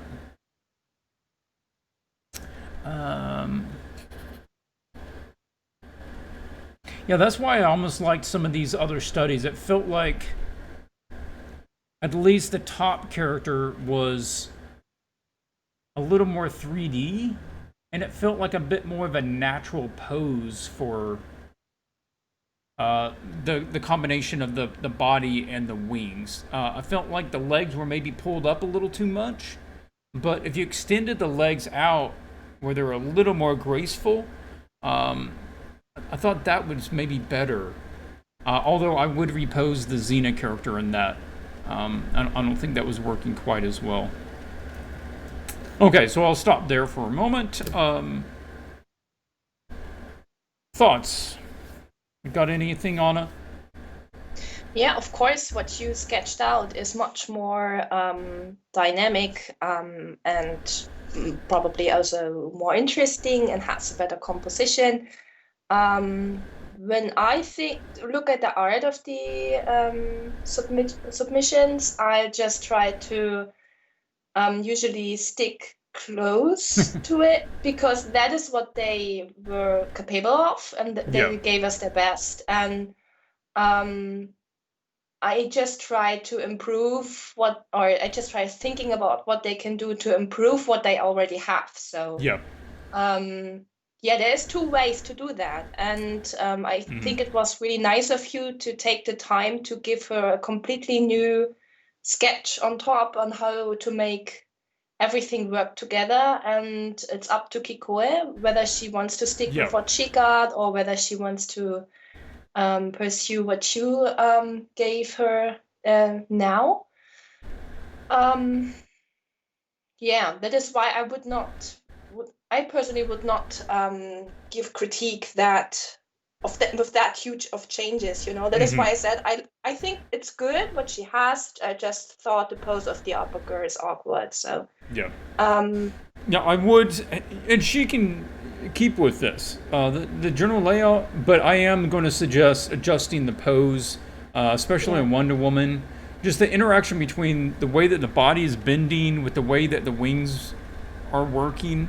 I'm going to say, go look up images of angel characters, or even Archangel from the X-Men, and see if you can find some pages of good artists who had to really practice the interaction of a human having wings, and see if you can find some good references as far as that. And anyway, sometimes I do that. Sometimes it's just how can we tweak this a little bit, and other times it is more of a serious composition adjustment. This is a pretty cool image. Up next by Laura Hansen. This is Poppin' the Cherry. This first challenge that Laura has been in. So welcome, Laura. Great to have you join in. This is a fight between a Pegasus and a Shub Niggurath's Dark Young. Yeah, I assume that's some sort of Cthulhu thing. Okay. I'm quite content with it so far, except for the background. The mountains especially look kind of wonky. I also tried adding some fog, but somehow it just looked off. As for the color comps, I'm thinking of going with the middle one. I do like the tones of the middle one. I don't have any issue with that. And I think a lot of the stuff is going on well. I have a feeling though that the shub is supposed to be really big, and I'm just not getting a sense of the scale right now. So that's one of the things I was kind of thinking about. What caught your attention here, Anna? Yeah, so this one I just could look on my mobile because we didn't have it in our Hmm. folders. So I could not zoom in so much. I really like the idea. I just wonder whether the Pegasus has a chance at all against a creature like that. So I maybe would have given him at least like a horn, like from a unicorn, that it has something to fight with. Yeah, other than that, I like the creature. Do I get it right? It's his own design. It's her own design of this creature, the angry one, or did it come from somewhere? Because I didn't understand that. No, I think it is from a property. I don't know if it's from Cthulhu or from D&D, but it's probably from one of those. Oh, okay. It looks cool. I just feel like that creature something that is like static, standing somewhere, and just has tentacles or something, and is not moving? Because to me it looks like it's growing there It and has just has its. really short, kind of stubby legs. I don't think it's very fast, Okay. but it is mobile. Okay. Yeah, because I was wondering, because it looks to me like a big tree or something, that is standing there, and that makes it a little bit static. But if it has super short legs, probably hard to show that this creature is running towards the Pegasus or something. Yeah, I feel like the patterns with the mountains in the background that are completely following the Pegasus wing is a little bit too much constructed. It's not so 100% natural that they are completely following the angles there. And we don't see the eye of the Pegasus, that's right. We are just having just the mouth, and the wing is on top of that. Do I see Yeah, the that right? posing of the wing over the face there probably So needs to be adjusted. yeah, so I would pose the wing, maybe make it angled inwards or something, like it's a little bit folded, or maybe lower it or something like Mm-hmm. that. So I have a good leading of the eye through the painting from right to left, but then it stops and we are not going back. We are Yeah. not going in a circle. It stops. It just goes pew out of the painting, because the tentacles are also pointing to the corner of the painting, and we are leaving out of there, and then we have to jump back to the Pegasus, and then we are going again this one. So it would be nice to have some elements that are connecting stuff a little bit more, and that we are really are being led through the painting from here to there a little bit more. I don't know, the front legs of the Pegasus looks a little bit too short and too close to the chest. Also, so it's anatomy thing. You're knowing better the horse anatomy. I've never painted a horse, but you did, so you can probably tell that better than me. Whether that is right or not to have it that close. Yeah, so Yeah, I think this it's a rough pose. It does need to be is adjusted. yeah, Yeah. that's yeah, but other than that, maybe you have some cool ideas for the other creature to look a little bit more attacking or active, or the tentacles are all like going just away from the creature, but nothing is going towards the Pegasus. So I think some like grabbing after Hmm. it or coming Yeah. from below or so would be cooler, rather Yeah, than like just it's having it. lashing out at the Pegasus. Yeah, Yeah. something like that. Yeah, these are my ideas so far. Yeah. Yeah. Okay. Well, yeah, I'm gonna assume that both the kind of the design of and the pose of both the Pegasus and the Shub is fairly loose right now. Um, I was looking at some of your other concepts up here. I think there's some merits in those as well. I'll pull out just a little bit there. This one, I mean, it looks like he's running away. But one of the things I do like about this concept is it makes the Shub look really big, actually, in both of these.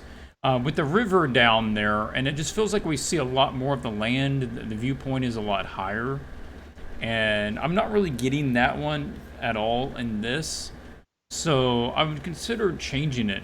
From my thought is you almost want to do one of two things with it, which is make it. Let me say that differently.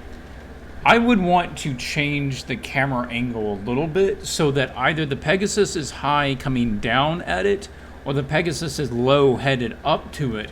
When you just put them on the same eye level, the rest of the scene is not real interesting. It just sort of splits the image in half, and you have it's almost too balanced. So that's why I was kind of thinking of doing that. I'm also going to be thinking about trying to pose the Pegasus in a way that they are turning in a more interesting pattern instead of just like it's running and then it has wings. But can we get a twist to it? Can he be banking somehow? That would be a lot more interesting. You're going to get more dynamics out of the wings if it's doing a bank as well. I was particularly looking at your pterosaur sort of reference up here, and then you look at this and you get the idea that he is doing a sweep around of the creature or wherever he is, and the wings are making a nice pattern. And you imagine if this was the Pegasus, and then you had the big Shub back here, right? I mean, that would work out really well. And it would have a nice sense of height and him making this turn around it. And one idea was to change the angle so it's like this. And we're also going to try to get a better sense of the scale. Oh, I did add some reference. I thought this reference was interesting, could be applicable to this piece. Just the sense of like the character in the foreground is much closer, then you have a good amount of atmospherics, which is primarily that you're lowering the contrast of the things in the background and raising the value of the darks. And so this could be really helpful for this piece. Just kind of looking at the way that works. Then I put this one over top of this in order to try to get an idea, like if that was here, if the Pegasus was a bit more in that situation, and then you had the Shub back there, I think that combination works really good, right? Yeah, so I don't know. I feel like those were both options. So I was kind of looking at this sort of thing of if you placed it this way, and then you could have like the river coming this way, so it kind of keeps you out of that corner. Then the Pegasus is doing this nice bend around here, and then the wings come off this way. Maybe making a little better use of the space, or be a little more dynamic because it's more angled. Because right now the land isn't very angled, and we could probably just make use of that.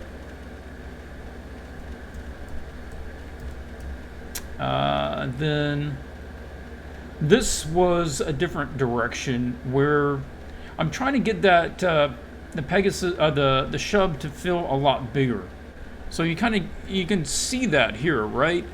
And we look at this piece up here, and we get that feeling of this creature being really big up in this reference image. And it's because of how much atmospherics there is, and there is that fog, right? And there is just a really big sense of scale. So on this one, I'm kind of looking at making him really big, and we're dropping the camera angle much lower. And so the Pegasus is having to work his way up towards the the creature. And even if you just kept the Pegasus in basically the same pose, it would still, I think, be an improvement of making him feel bigger, right? So that sort of difference. Let's punch this up a little bit. Yeah. And so you can see where that sort of changes the overall feeling of the scene, right? And there's a better sense of height. One of the first things that I did in order to try to figure that out was just put in the vertical guidelines of you're looking up, you're looking up, you're looking up, you're looking up, and everything's having to do that. So any of the little legs that starts extending out to us looks like it gets huge. To also help get a sense of scale, I'd be adding in trees.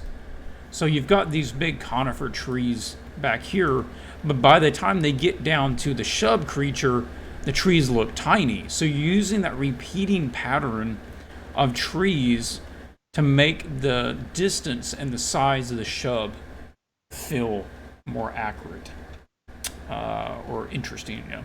So, what do you think about that? Not a huge change, and I feel like it wouldn't be a big deal to change the shub because he is sort of randomly shaped. You know, you don't have to follow a particular form with him.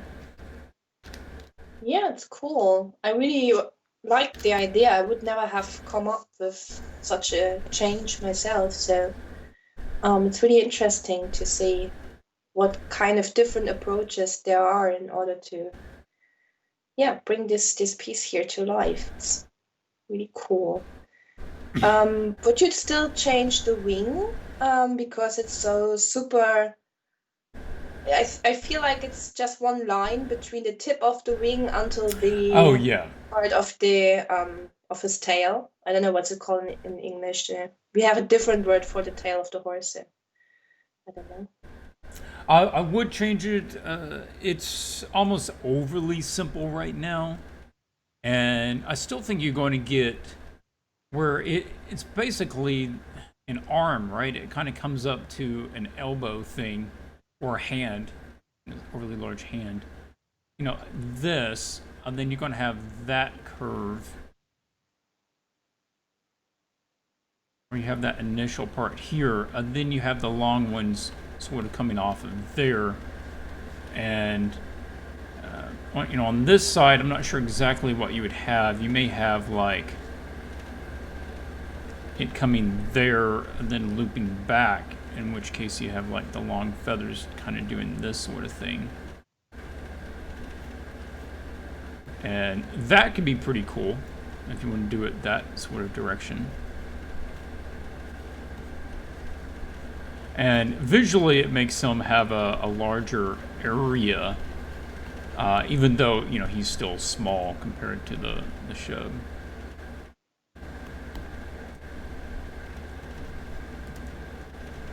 So, yeah, and that would just, you know, that's a really fast sort of direction on it, but something on that lines. We would have to adjust his head. Maybe his head is up this way, yeah. Got his ears and his horn. Yeah, with feathers, also don't forget about the subsurface scattering that goes along with the feathers. You can have really nice effects on wings with that. But I would try to be having some sort of, don't just have him flying directly, because that's just a straight line. It puts the horse just in like a basic running pose. So we do want to find some sort of banking pose. Now, I illustrated this Pegasus on a book cover, which is the closest thing I had. But, you know, something this way. But I would actually have him banking not towards us, but away from us. You know, up that way. Yeah. Okay, got to keep moving. Laura, good work. Look to see how it's going to continue. Yes. Michael Tannick is up next. And we have Death, the Grim Reaper version of Death, going against a Shadow from Babylon 5. Oh, sorry, I was just having to check my phone.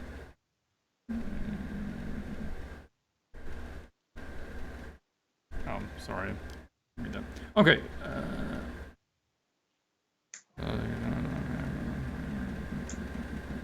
Okay. Just having to check that. Yeah, I remember watching Babylon 5 when that was airing. But man, I can't remember too much about them. They're the the most ancient sentient beings of the galaxy in the lore. And I believe. Oh, is Michael in here? Sorry for my submission. Thanks. Okay. Why are you apologizing for your submission? We're glad to have you entering. Okay, Anna, do you want to start? Yeah, so I think Michael also posted in the Discord group and asked for help there, and I think that's a really good thing to do, and I could just recommend that to everyone, to post your stuff there, get some feedback and ideas, and often you can already improve things before you even hand it to Clint. So it's really good use of your possibilities you get there. I like the idea with the Reaper. I generally like art with the Reaper. I think it's a really cool theme to go for. I'm not knowing the other creature though, because I never watched the movie. May, you earn a point because you called it. She has no idea about Babylon 5. I'm sorry, I don't watch so many movies. I'm not that movie type. It's not even a movie. It's not a movie? No. What's it? It was a TV series. It was on for years. Yeah, maybe it wasn't a thing in Germany. I don't know. Just never saw it. I've got to ask some people here whether they know it. Yeah. It had Bruce Boxleitner as Sheridan, and he was commander of Babylon 5, the space station. Okay. He posted exactly this sketch, but much more cropped out. And at that point, I just told him to pay attention to his cropping. The problem at that moment was, though, that the characters were directly standing on the frame, so to speak. So they were standing completely at the edge of the painting. And he understood it as it would be better to crop in much more. I'm not sure whether this was the best decision for this one. It is very... When you have a character from side to side, when you have this left-right kind of looking at the painting, it's usually a little bit more static, stable, and there must be a lot going on that you get back this kind of nerve-wracking tension between the characters. You do it a lot with mimic and the color and values and stuff like that. And muscles, I don't know, they're pushing their arms against each other and stuff. But you don't have these possibilities here. You don't have the face of that creature, I think. You don't have the face of the Reaper here, so you don't get that emotion. And they're super close, and I can't read well what they're doing. They're like both having their hands on the, what's it called in English? Scythe. They're having both their hands on the scythe, is that right? Or I don't know whether the other creature has hands at all. I don't think he's having it. Or is it hands that he's having there? It looks a little bit like that. And this is a little bit super static, and I would have loved them maybe being more active, doing something, approaching. He's swinging his scythe towards the other creature. He's trying to avoid it, or attacking himself from below, or just getting a little bit more action between these two. So I'm not sure whether to give tips on how to improve what he already got, or whether to tell him to maybe elaborate a little bit more, to try to experiment a little bit more with different poses and angles. Clint, what would you say? What's better to do here? So because there's not much more I can talk about. I mean, the anatomy of the Reaper is a bit off because the shoulder is super high. Even if you push against someone else, it's more going to the front than so much to the back as he has here. So get a proper reference of a skeleton and pose it. Yeah, and the other creature, I don't know what I'm even looking at there in the reference. I don't know whether it has an anatomy functionality of body parts. I don't know that creature really well, so I can't say much about that. Yeah, that creature was intentionally very dark and spiky because the special effects were not good enough at that time to make it look very good. So they just kept it really dark all the time. And you're like, it always looked okay. I do remember that. And so nobody really knows what they look like. Okay. Well, good show. Yeah, so we're almost reversing on this one. The last one, I was like, okay, so let's redesign the composition to find a different pattern. And you're like, I just want to tweak it. And now I'm on this one, and I'm going, oh, let's just tweak it. And you're going, oh, let's find a new new composition. So ultimately, if you want a more dynamic image like you have with Jinx and Vi up here, yeah, you do have to move the camera angle, and you do need to try to get a better sense of depth. And that's one of the things going on in this, is that the axis is pointing into the distance, and the characters go into the distance. They're not just completely side to side. But if you want to do it this way, this can work. And it is just the classic silhouette profile against profile, all right? But you have to know that that's what you're doing, and you have to do it well, because that is what it's all about. I think you brought up a good point, Anna, which is normally if you're going to have that flat conflict of two characters against each other, you're able to show off the muscles and the strain and that sort of thing. And you can't really do that here. There's no way to know if the shadow is flexing or even the Grim Reaper. It's kind of hard to convey that. I do like that both of their hands are on the scythe and they're like pushing against each other. I think that's kind of cool. So what would I suggest? I'm going to start by actually sizing it down at least a little bit. We're just too close. We're too close. We need a little bit more breathing room around the outside. So let's take it down to there. Then there's another reason for that, and we'll get to that in a moment. So I went and found some reference images, and that's really going to be helpful. So you can see my note up here, and I said, all body language and lighting is key. It's almost all body language because we're not seeing the faces, or the face of the shadow is expressionless. It has a set face. So we have to do as much as we can with the body language, and that might mean, like twisting the shoulders and the hips so that you feel like he's, bending his body in order to try to get more leverage on the scythe. So, yeah, that would be a little bit.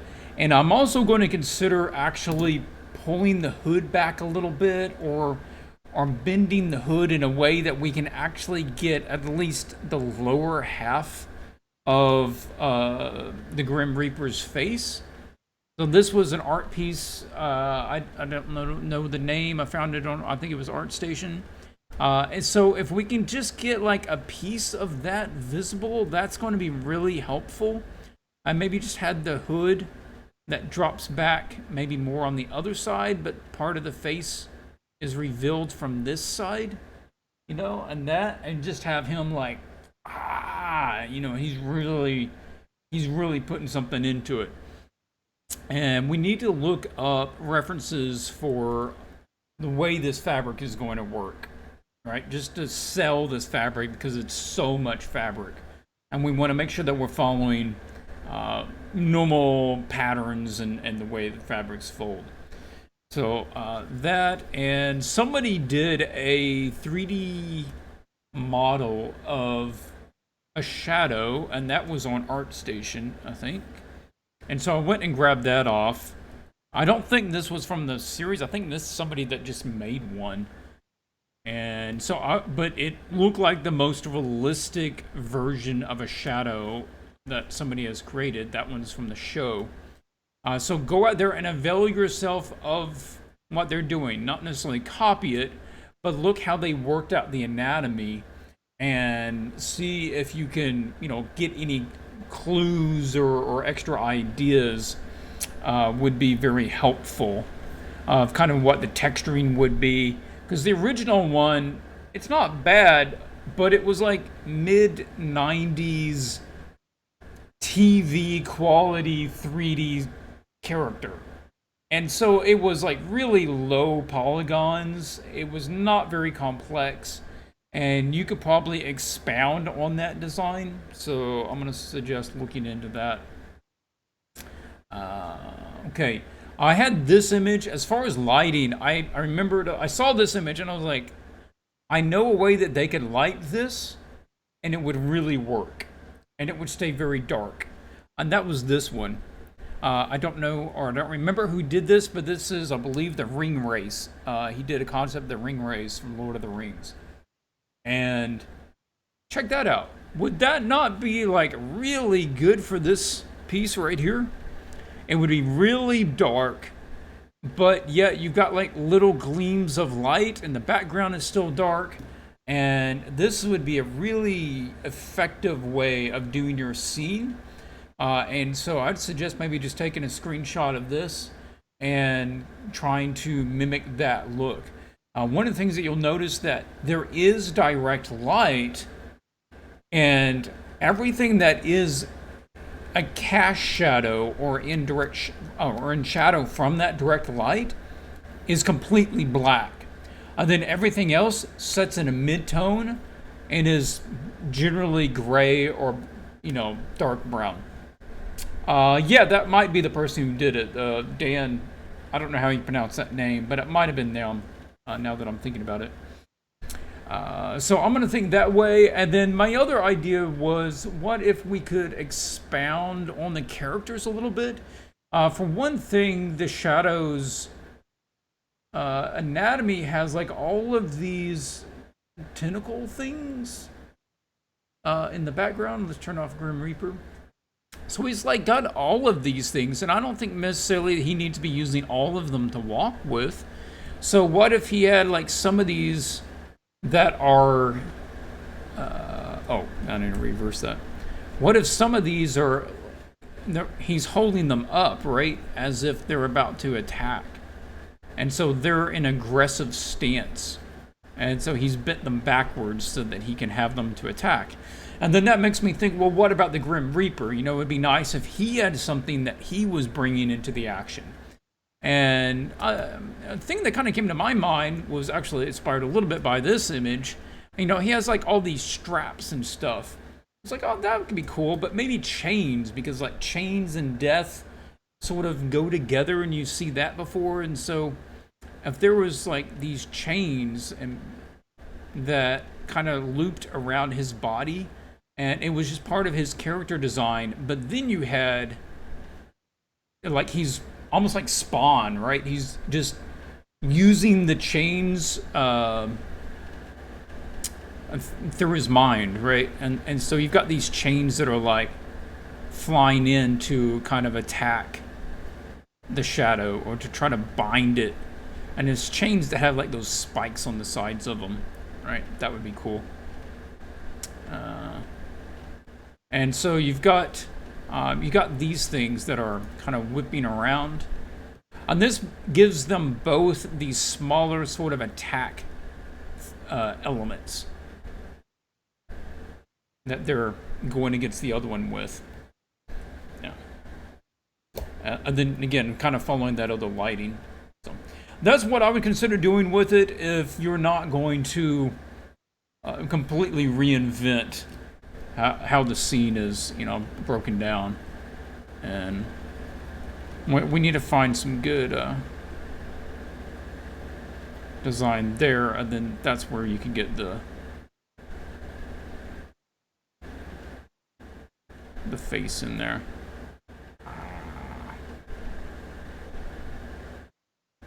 Right. I was even thinking maybe if the Shadow's eyes glowed a little bit more, and then you could even have Death's eyes glowing as well, which allow you to actually put a light source, a dull light source inside of the hood, and that could look pretty cool. Okay, I'm gonna wrap that up. Any thoughts there, Anna? No, it's good. I'm really looking forward on all the pieces we had so far. How people will get on with these, and really don't be too shy. And there are some people that are like just submitting sketches and not the finals. It's not many, but it happens from time to time. I don't know what happened, but stay at it and push through and see this as your personal challenge, your part that you have to do in order to improve with your art. And you will be really happy at the end, I'm sure. Everybody learns here. So they don't have anything to prove to us. You don't owe us a finished image. I'm just trying to give you the opportunity to, learn, just to improve. So, if it's not finished next week or in 2 weeks, that's fine. Do what you can. Take the speed necessary for you to do what you need to do. Yeah. Okay, I went ahead and moved on to Paul's image. And he said, I'm doing an archetypal angel versus alien. Composition was originally inspired by the St. George and the Dragon images. But I wanted the alien to still look dangerous and not just defeated. Yeah, because generally in those, you have St. George, he's already impaled the dragon, and the dragon is defeated. Despite the angel being clearly done with it. Want a naturalistic color scheme like Chris Ron or Donato Giannola would use. Okay, well, this is an interesting matchup. Looks like you've got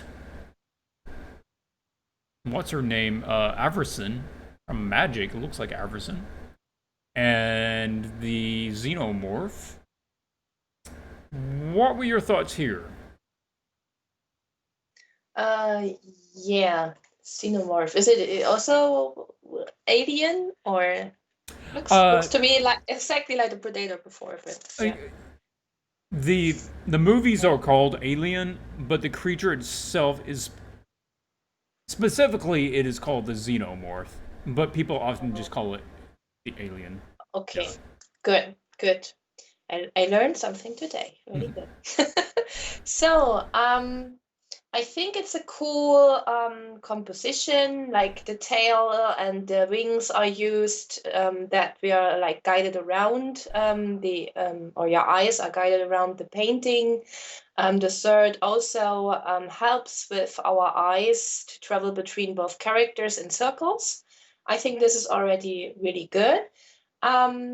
What I think, the characters both are super black and super dark, and the rest is one value, and the characters each are the dark black value. But her heart is again a little bit bright. So settle a little bit more onto different value ranges for the fore, back, and midground. And keep with these so that we get more a sense of depth, that she is probably a little bit further away from us than the alien creature is, and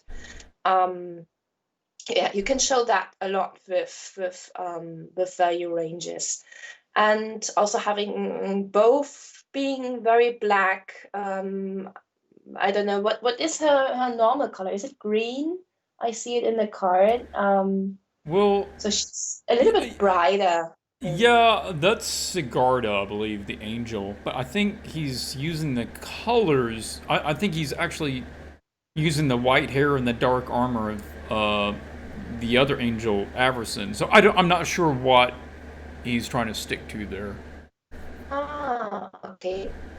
Um, yeah, so I would because it's often good to have like when two are fighting each other to have really great oppositional aspects, like the one creature being really dark, the other one being basically more white, brighter or light, having opposing color schemes or stuff like that, just to strengthen that emotion of fighting each other. And so if they're both black, I feel like they are maybe of the same, I don't know, as if they were of the same country or if they were of the same place. And I'd it might be something subjective, but I'd prefer if she was, for example, more of bright value range and the creature being the dark value range. Just for example. The second thing is her pose, which was a little bit giving me some thoughts. She is turned away both with legs, with lower and upper body away from us. Pointing outwards of the painting, and also the knee is pointing outwards of the painting. I was wondering whether it might be better to have maybe, for example, the lower body being more pointed toward us, to have a little bit more of twisting in her body, because by now she looks a little bit like baseball players when they're That's exactly what I thought. Yeah. So she's having that baseball player pose, and I feel like if you have a sword and trying to, I'm just making the movement. I think your hips turn the opposite, isn't it? To get more, I don't know. Maybe well, on baseball it's also that movement. I don't know what your body should do. I would have to act it out, but I feel like having more twist in her body would look more appealing and less like a baseball player. Also, her shoe tips are super pointy. Is that supposed to be like that? I'm not sure. Is it design? Yeah, I think that actually is part of her design. It's super pointy, like unnaturally pointy, but it might be part of the design. And I like her facial expression. It's really tense and Yeah. yeah, really angry. I think it's good like that. But the pose, I would change that a bit. And the creature looks a little bit small, like when she is further behind. But if she stands up, like if she stretches out her legs, she's much larger than the Yeah. creature. Even though she's more back or away from us, that means that this creature is basically like the size of a bigger dog, larger dog, and that is not intimidating. So I would zoom in on the creature or make it come closer to us and make it more huge. Yeah. Yeah, I do like that observation too. Yeah, and the xenomorphs, I mean, they're not the size of an elephant or anything, but they're pretty big. So, especially the fact that it's closer to us, we really want to get more of that size difference between them. And it does make it feel like, oh, this is really going to be a fight, you know?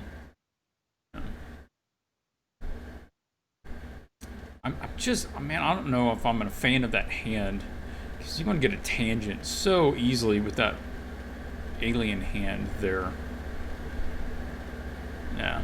Anyway, something like that. Yeah. And then, I did that little paint over there, just trying to give that twist to the body.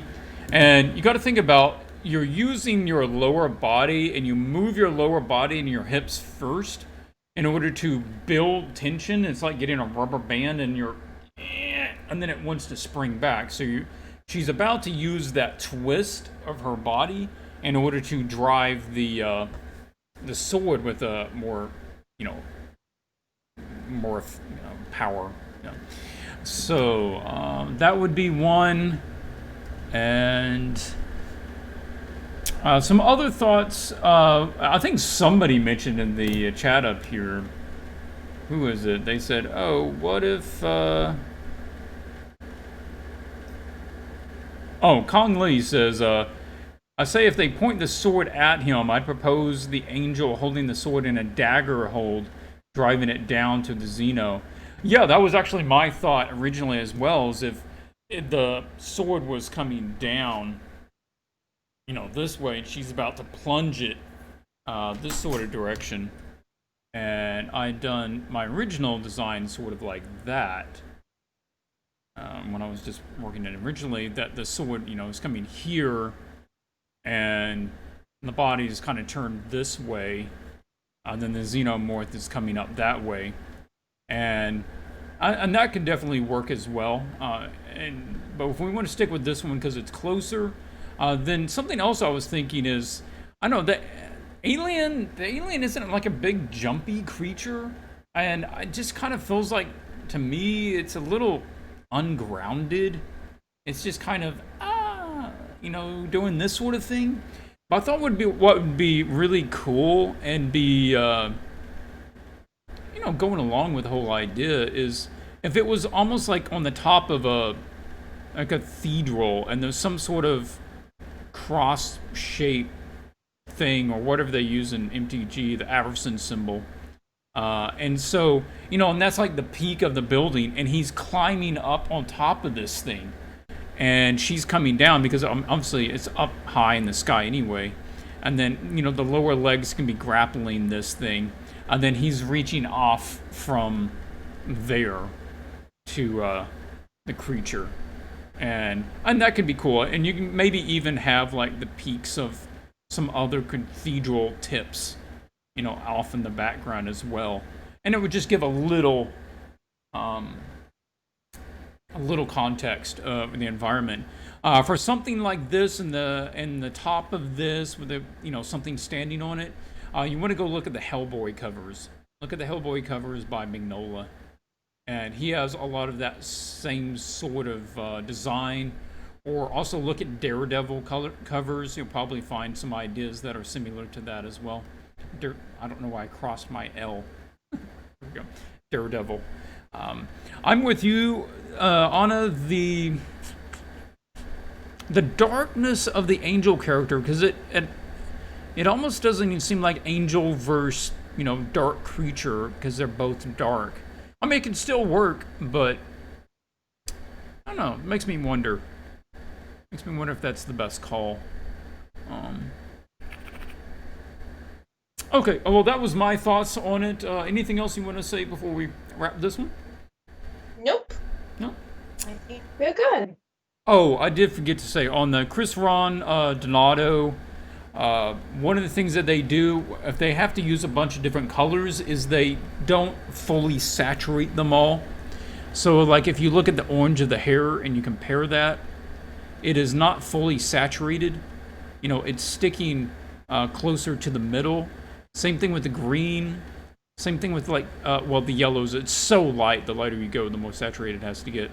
The blues are really toned down. So it's keeping more things towards about 50% saturation. And that will allow you to run basically any color that you want, and it still be harmonious with the rest. Because everything becomes harmonious the closer it gets to gray, because it all becomes gray. So that would be one thing. So you can kind of keep that in mind with yours.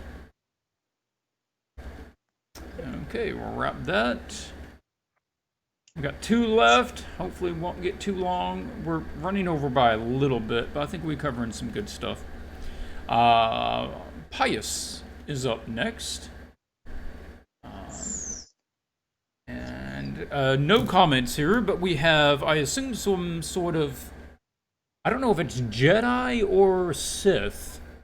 It's purple, so I don't know which one that is. I think Maybe it's Mace Windu? Mace Windu's the only one with a purple lightsaber, isn't he? I'm sure we have some real Star I'm not. I'm War. not gonna comment on that. You guys will hate me.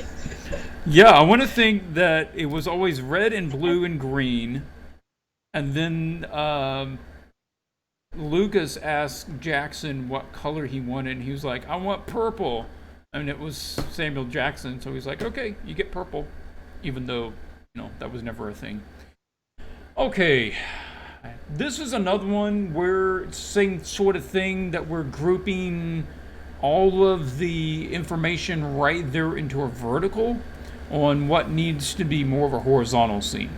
So, what is your thoughts about how to deal with this? Yeah. Yeah. So, I was wondering why he was going for a horizontal framing, because if you have the idea of both character being standing and you don't use the space to the left and to the right at all for anything. Mm-hmm. Why not just simply go for a vertical approach? Clint never said you can't do a vertical one. So if you want to show the height of something or something that is really more an up and down read, then you can go for a vertical framing of the piece. And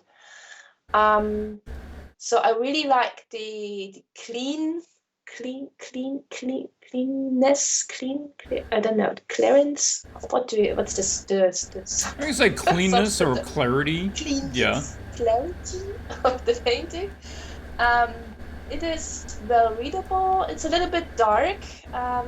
Maybe be a little bit more brave to show darkness also with brighter values. Clint has often shown us how a night scene can be shown even with very bright values, and it's also a cinematic approach because many movies, if you analyze them, have very bright values, but still we understand it as a night scene, and that's really cool to have a look at. And you don't have to make everything pitch black in order to sell this night scenery. It's a little bit, I don't know, it's like guy standing, guy 2 also standing, having his sword art, but there's nothing else happening. It's very static, stiff, and it is more like the before the fight situation, I feel like. But also I'm wondering why the Cyclops is standing there. He's not looking like, oh, I just turned around and found there's a guy in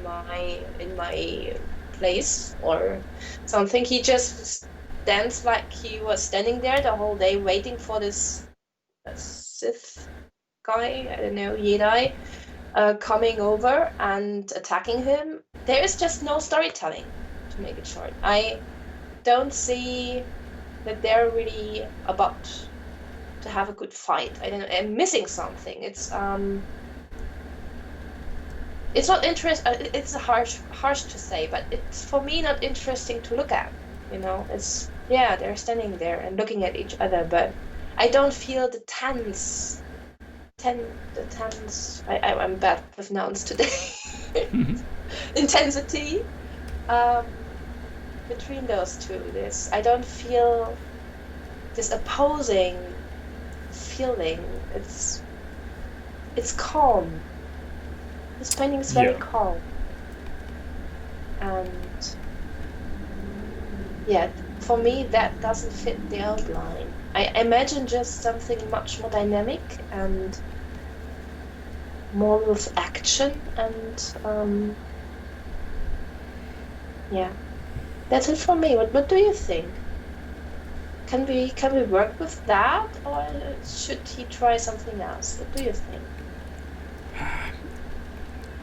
This again comes back to: do you want to tweak it, or do you want to make massive changes? Because you're going to get a lot better sense of action. It's going to be a lot more interesting image if you make bigger changes, but you might not be up for it.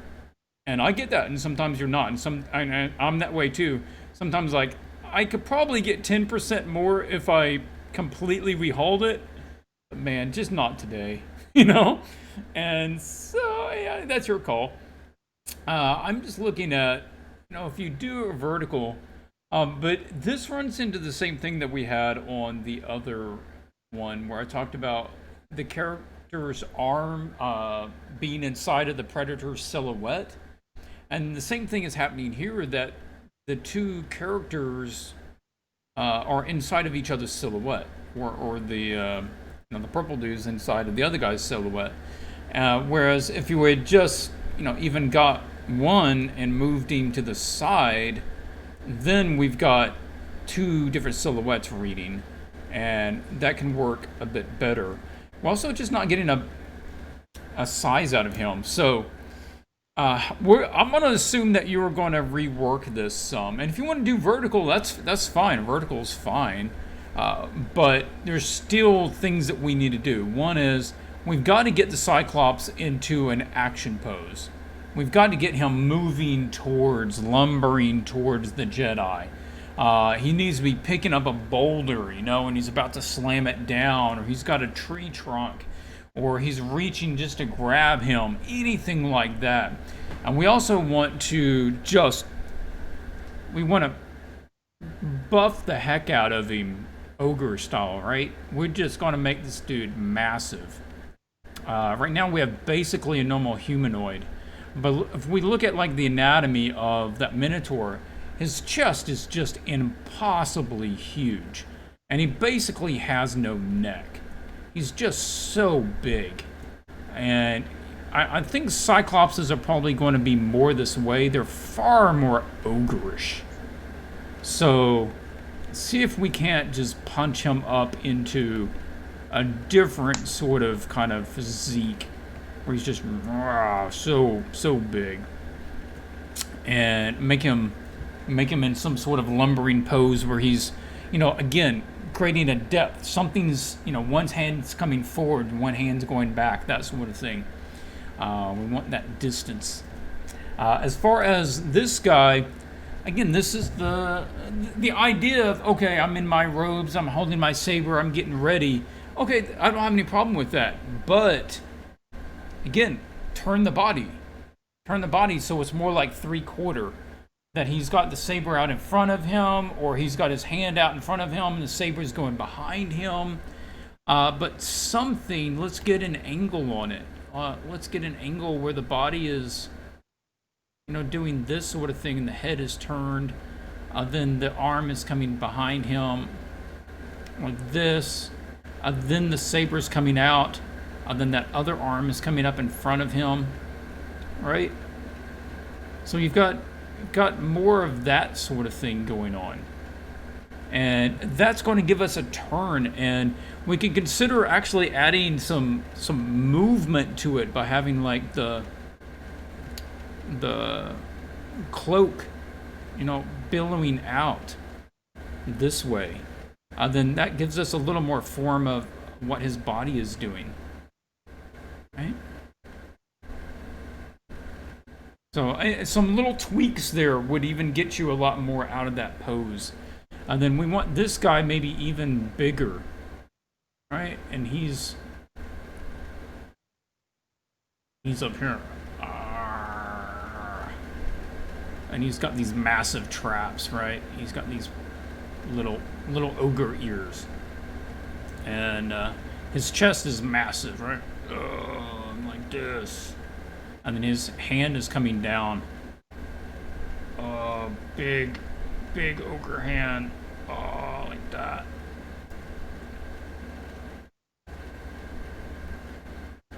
And maybe this hand's back here, and this hand's got like holding some sort of club or something.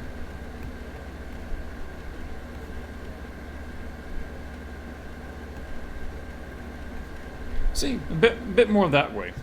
And I would actually push the size too, if you're going to be doing this sort of thing. Yeah. There we go. And that would be I'm not going to be changing the whole camera angle thing, but I just want to get out more from the scene and the characters that I've got. So that was I did there. Some other things was, oh yeah, I was just playing with that.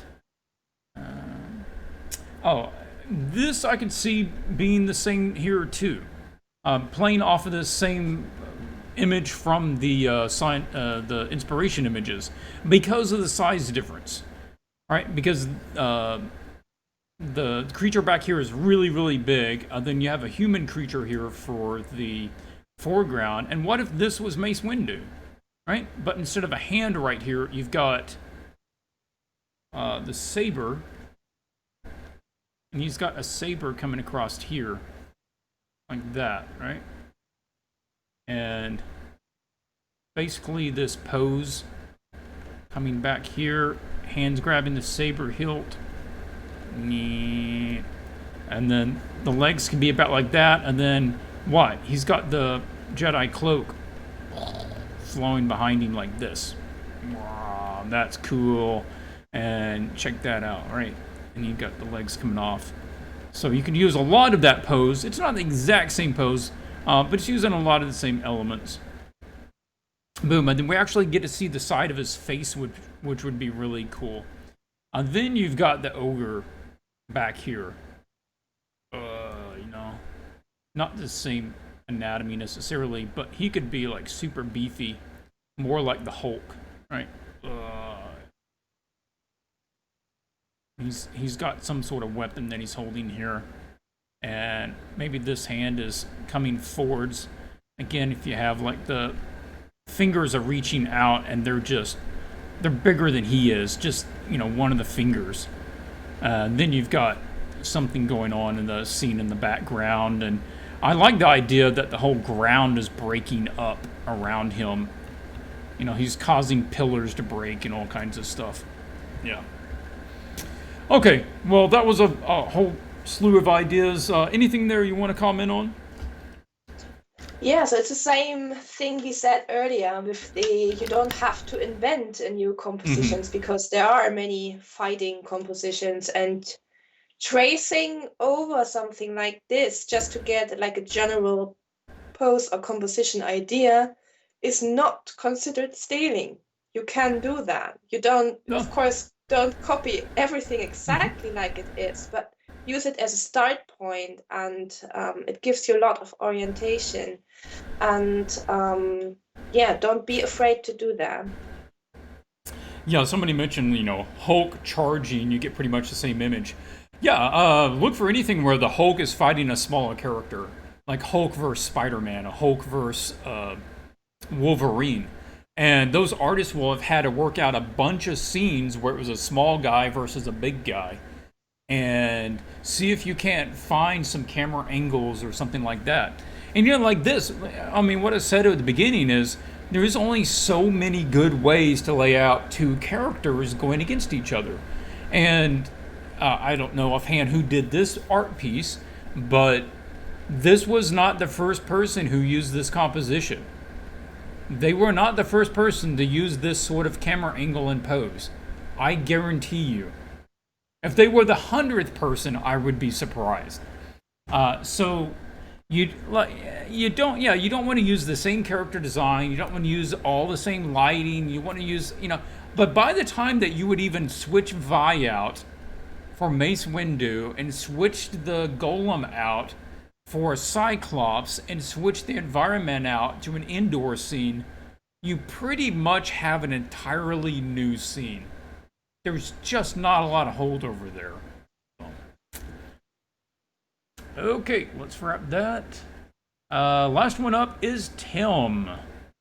I don't know if Tim is in the chat. He can let us know, I suppose, if he is. Now, Tim has no comments, but it looks like an Indian deity whose name, I should know their name. I want to say, like, Vishti? You mean the goddess? Yes, who is the goddess? I think Kali? Kali! Something like that. Is that right? Yeah, I think it's a goddess of death and rebirth, but it's a long time. I read the book on Hinduism, so I'm not 100% sure. But I liked her particularly much. That's why I can kind of Kali. remember the Okay. name Kali. Yeah, I think. Against another xenomorph. Xenomorphs are popular this time, but I think you were going with the queen xenomorph because it has the wide fan behind the head. So I like that. A little different there. And let's kick it off with you. What was catching your attention here? Yeah, so I really like the choice of character. I totally would love to paint someday a piece with some Hinduism goddesses.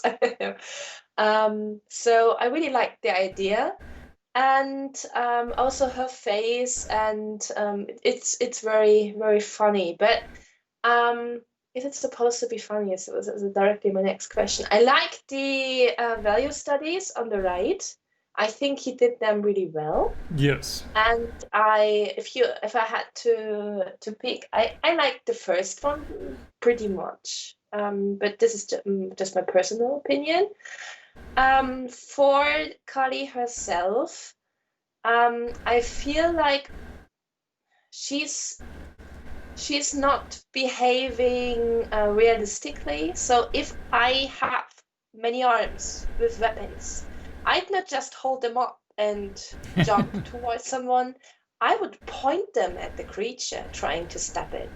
I would kind of make of use of all these arms and having different angles. It's like the hair of a Medusa, with all the snakes. Don't paint Yes. all the snakes the same thing. One is coming towards us, one is bending, one is straight. Just make a little bit more variety with the arms and make use of them. She's attacking that guy. She's not hopping on his.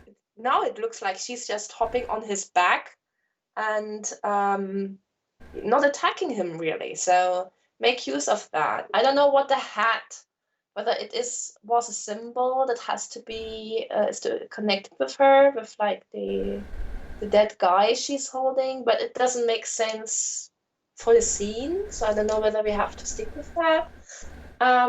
Yeah, just make use a little bit more of her hands, and maybe one reaching out to the creature and the other is for controlling her body balance. Also, the legs are pretty much open towards us. This is a little bit awkward. I think they could be angled also a little bit differently. And the creature, I'm not 100% sure. It might be personal preference, but I think it's a little bit like the creature is already losing because he is basically falling to the front and opposing his belly towards us. So, and screaming. So he looks like he already lost, basically, and with open arms. So I prefer to have him in a more aggressive pose that we are like still thinking, oh, who's gonna win, So she's attacking and he's attacking. So crop a little bit out of from her, crop maybe a little bit more zoom a little bit more into the creature, and have them a little bit more interact with each other. So this would be my ideas for that. There is no background yet, and the values are pretty much one values range between 2 or 3 values. But I think the artist will work on that further. Yeah. So I think that's all from me for now.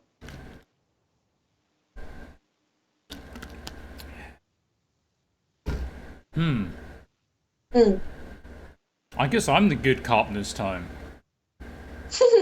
Good. That's good. Yeah, I've been watching some of the chat there, and people are going, "Man, isn't the Xenomorph Queen supposed to be big?" Yeah, she is. She's supposed to be like 15 feet. But it also begs the question of, I have no idea how big Kali is supposed to be. I mean, she's a goddess. I mean, what size does she take? I assume that she can almost take any size she wants. So, Um, if I wanted, I naturally would think of her being human size. In which case, she needs to be about half that size in order to be accurate to the alien queen. Um, if not, I mean, I guess she could just be the size of the alien queen. I mean, I don't know, man. I mean, it's a goddess, so who knows? But that is something you need to think about, Tim. What the answer is for you in this scene. Yeah, with the weapons, I am thinking that maybe you're just following like classic depictions of her, in which she's in a very static sort of pose. But yeah, if she actually is trying to kill this thing, I mean, we should have the swords and the spears all facing ready to hack up the xenomorph. So yeah, I would be interested in. I would be curious to watch the film where we do have aliens fighting Callie. I can only imagine what that storyline would be. It would have to be interesting. But Definitely. yeah, so we either probably need him. I'm almost thinking making her smaller so that we can get the alien to feel bigger. Um,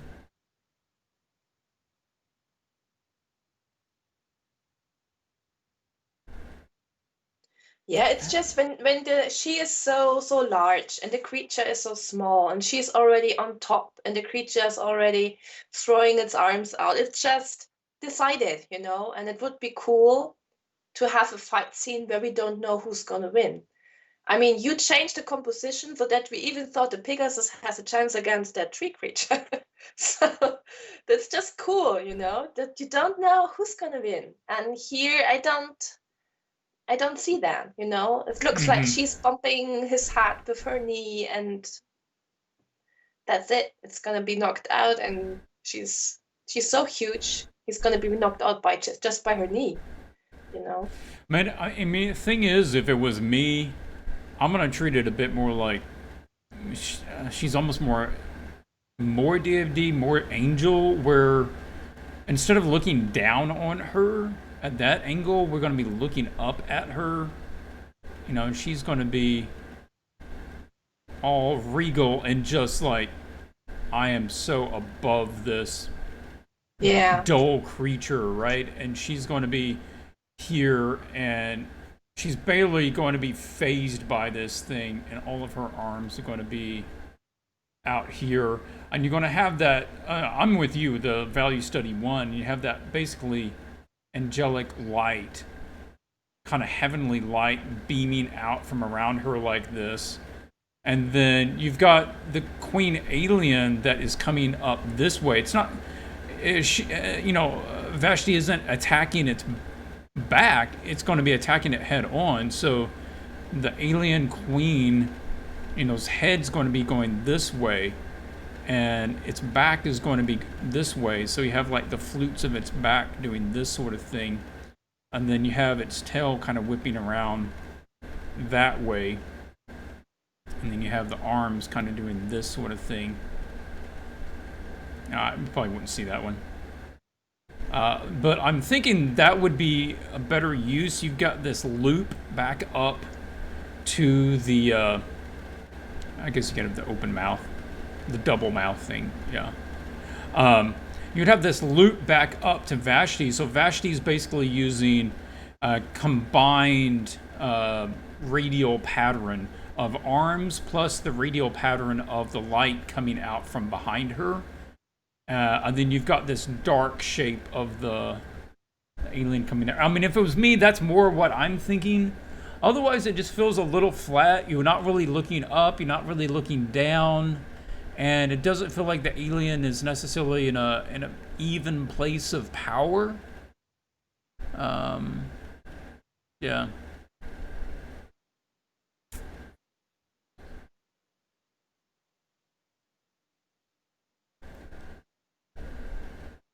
Yeah, I think it looks really cool with her being in this angel-like pose.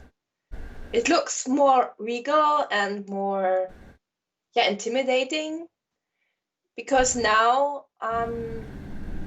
also her facial expression and her arms and the way she jumps down, it is more of a comic approach to I feel. So I'm not thinking like, whoa, she's gonna beat his ass, Mm-hmm.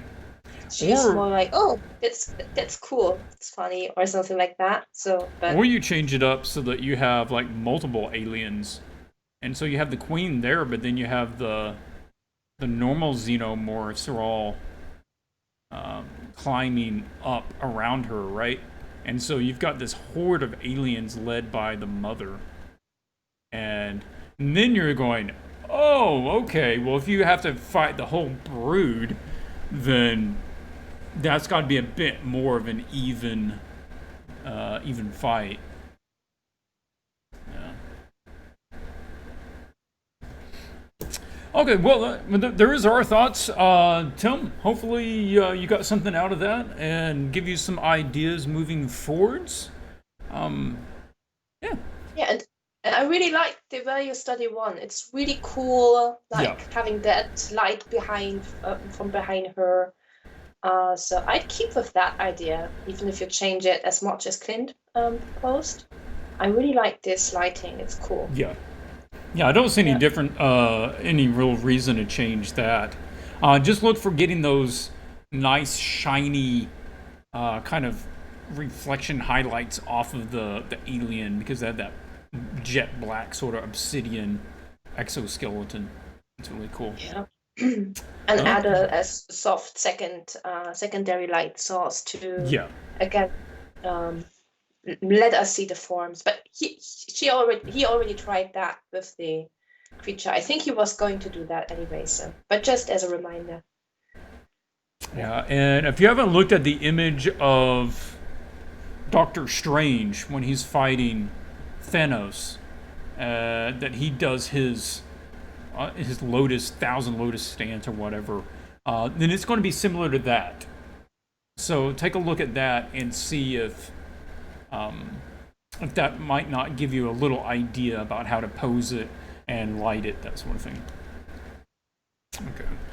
Well, that takes care of it. That is all the entries. And next week we'll be taking a look at the finals for Group 1. They have the other challenge. It won't be the same topic again, but we'll have the final for that one. And yeah. So you're always welcome, as we've said before, to post your work out in the Discord group. There is the art challenge folder, and you can go to the room there and get some feedback from the rest of us. If you do need a clarification from me, just send me a message out there, and I will try to address that probably within the day. And yeah. Anything else you want to add before we sign out? No, just thank you so much for joining. And I think we got all 12 people in the sketch phase. And I hope we will have 12 people also in the final, because I'm really looking forward to each of these and how you will get on with these. And yeah, for all the others who joined earlier challenges, don't forget to post also your finals. We are still interested in how things turn out after the final critique. So yeah, never forget to post your stuff in the Facebook or in the Discord. We will look Yeah, at either. So you realize, guys, for us, it's like watching the movie all the way up to the climax and never seeing how it ends. So every time we see all of these pieces develop, and we go, oh, we're right at the end. Oh, somebody turned it off. We don't get to see what happened. So yeah. post the finals out there so we can see what happens to them. Okay, well, we're going to go ahead and sign out. Thanks so much for joining us, and we will catch you next week. Bye. Yep. Bye.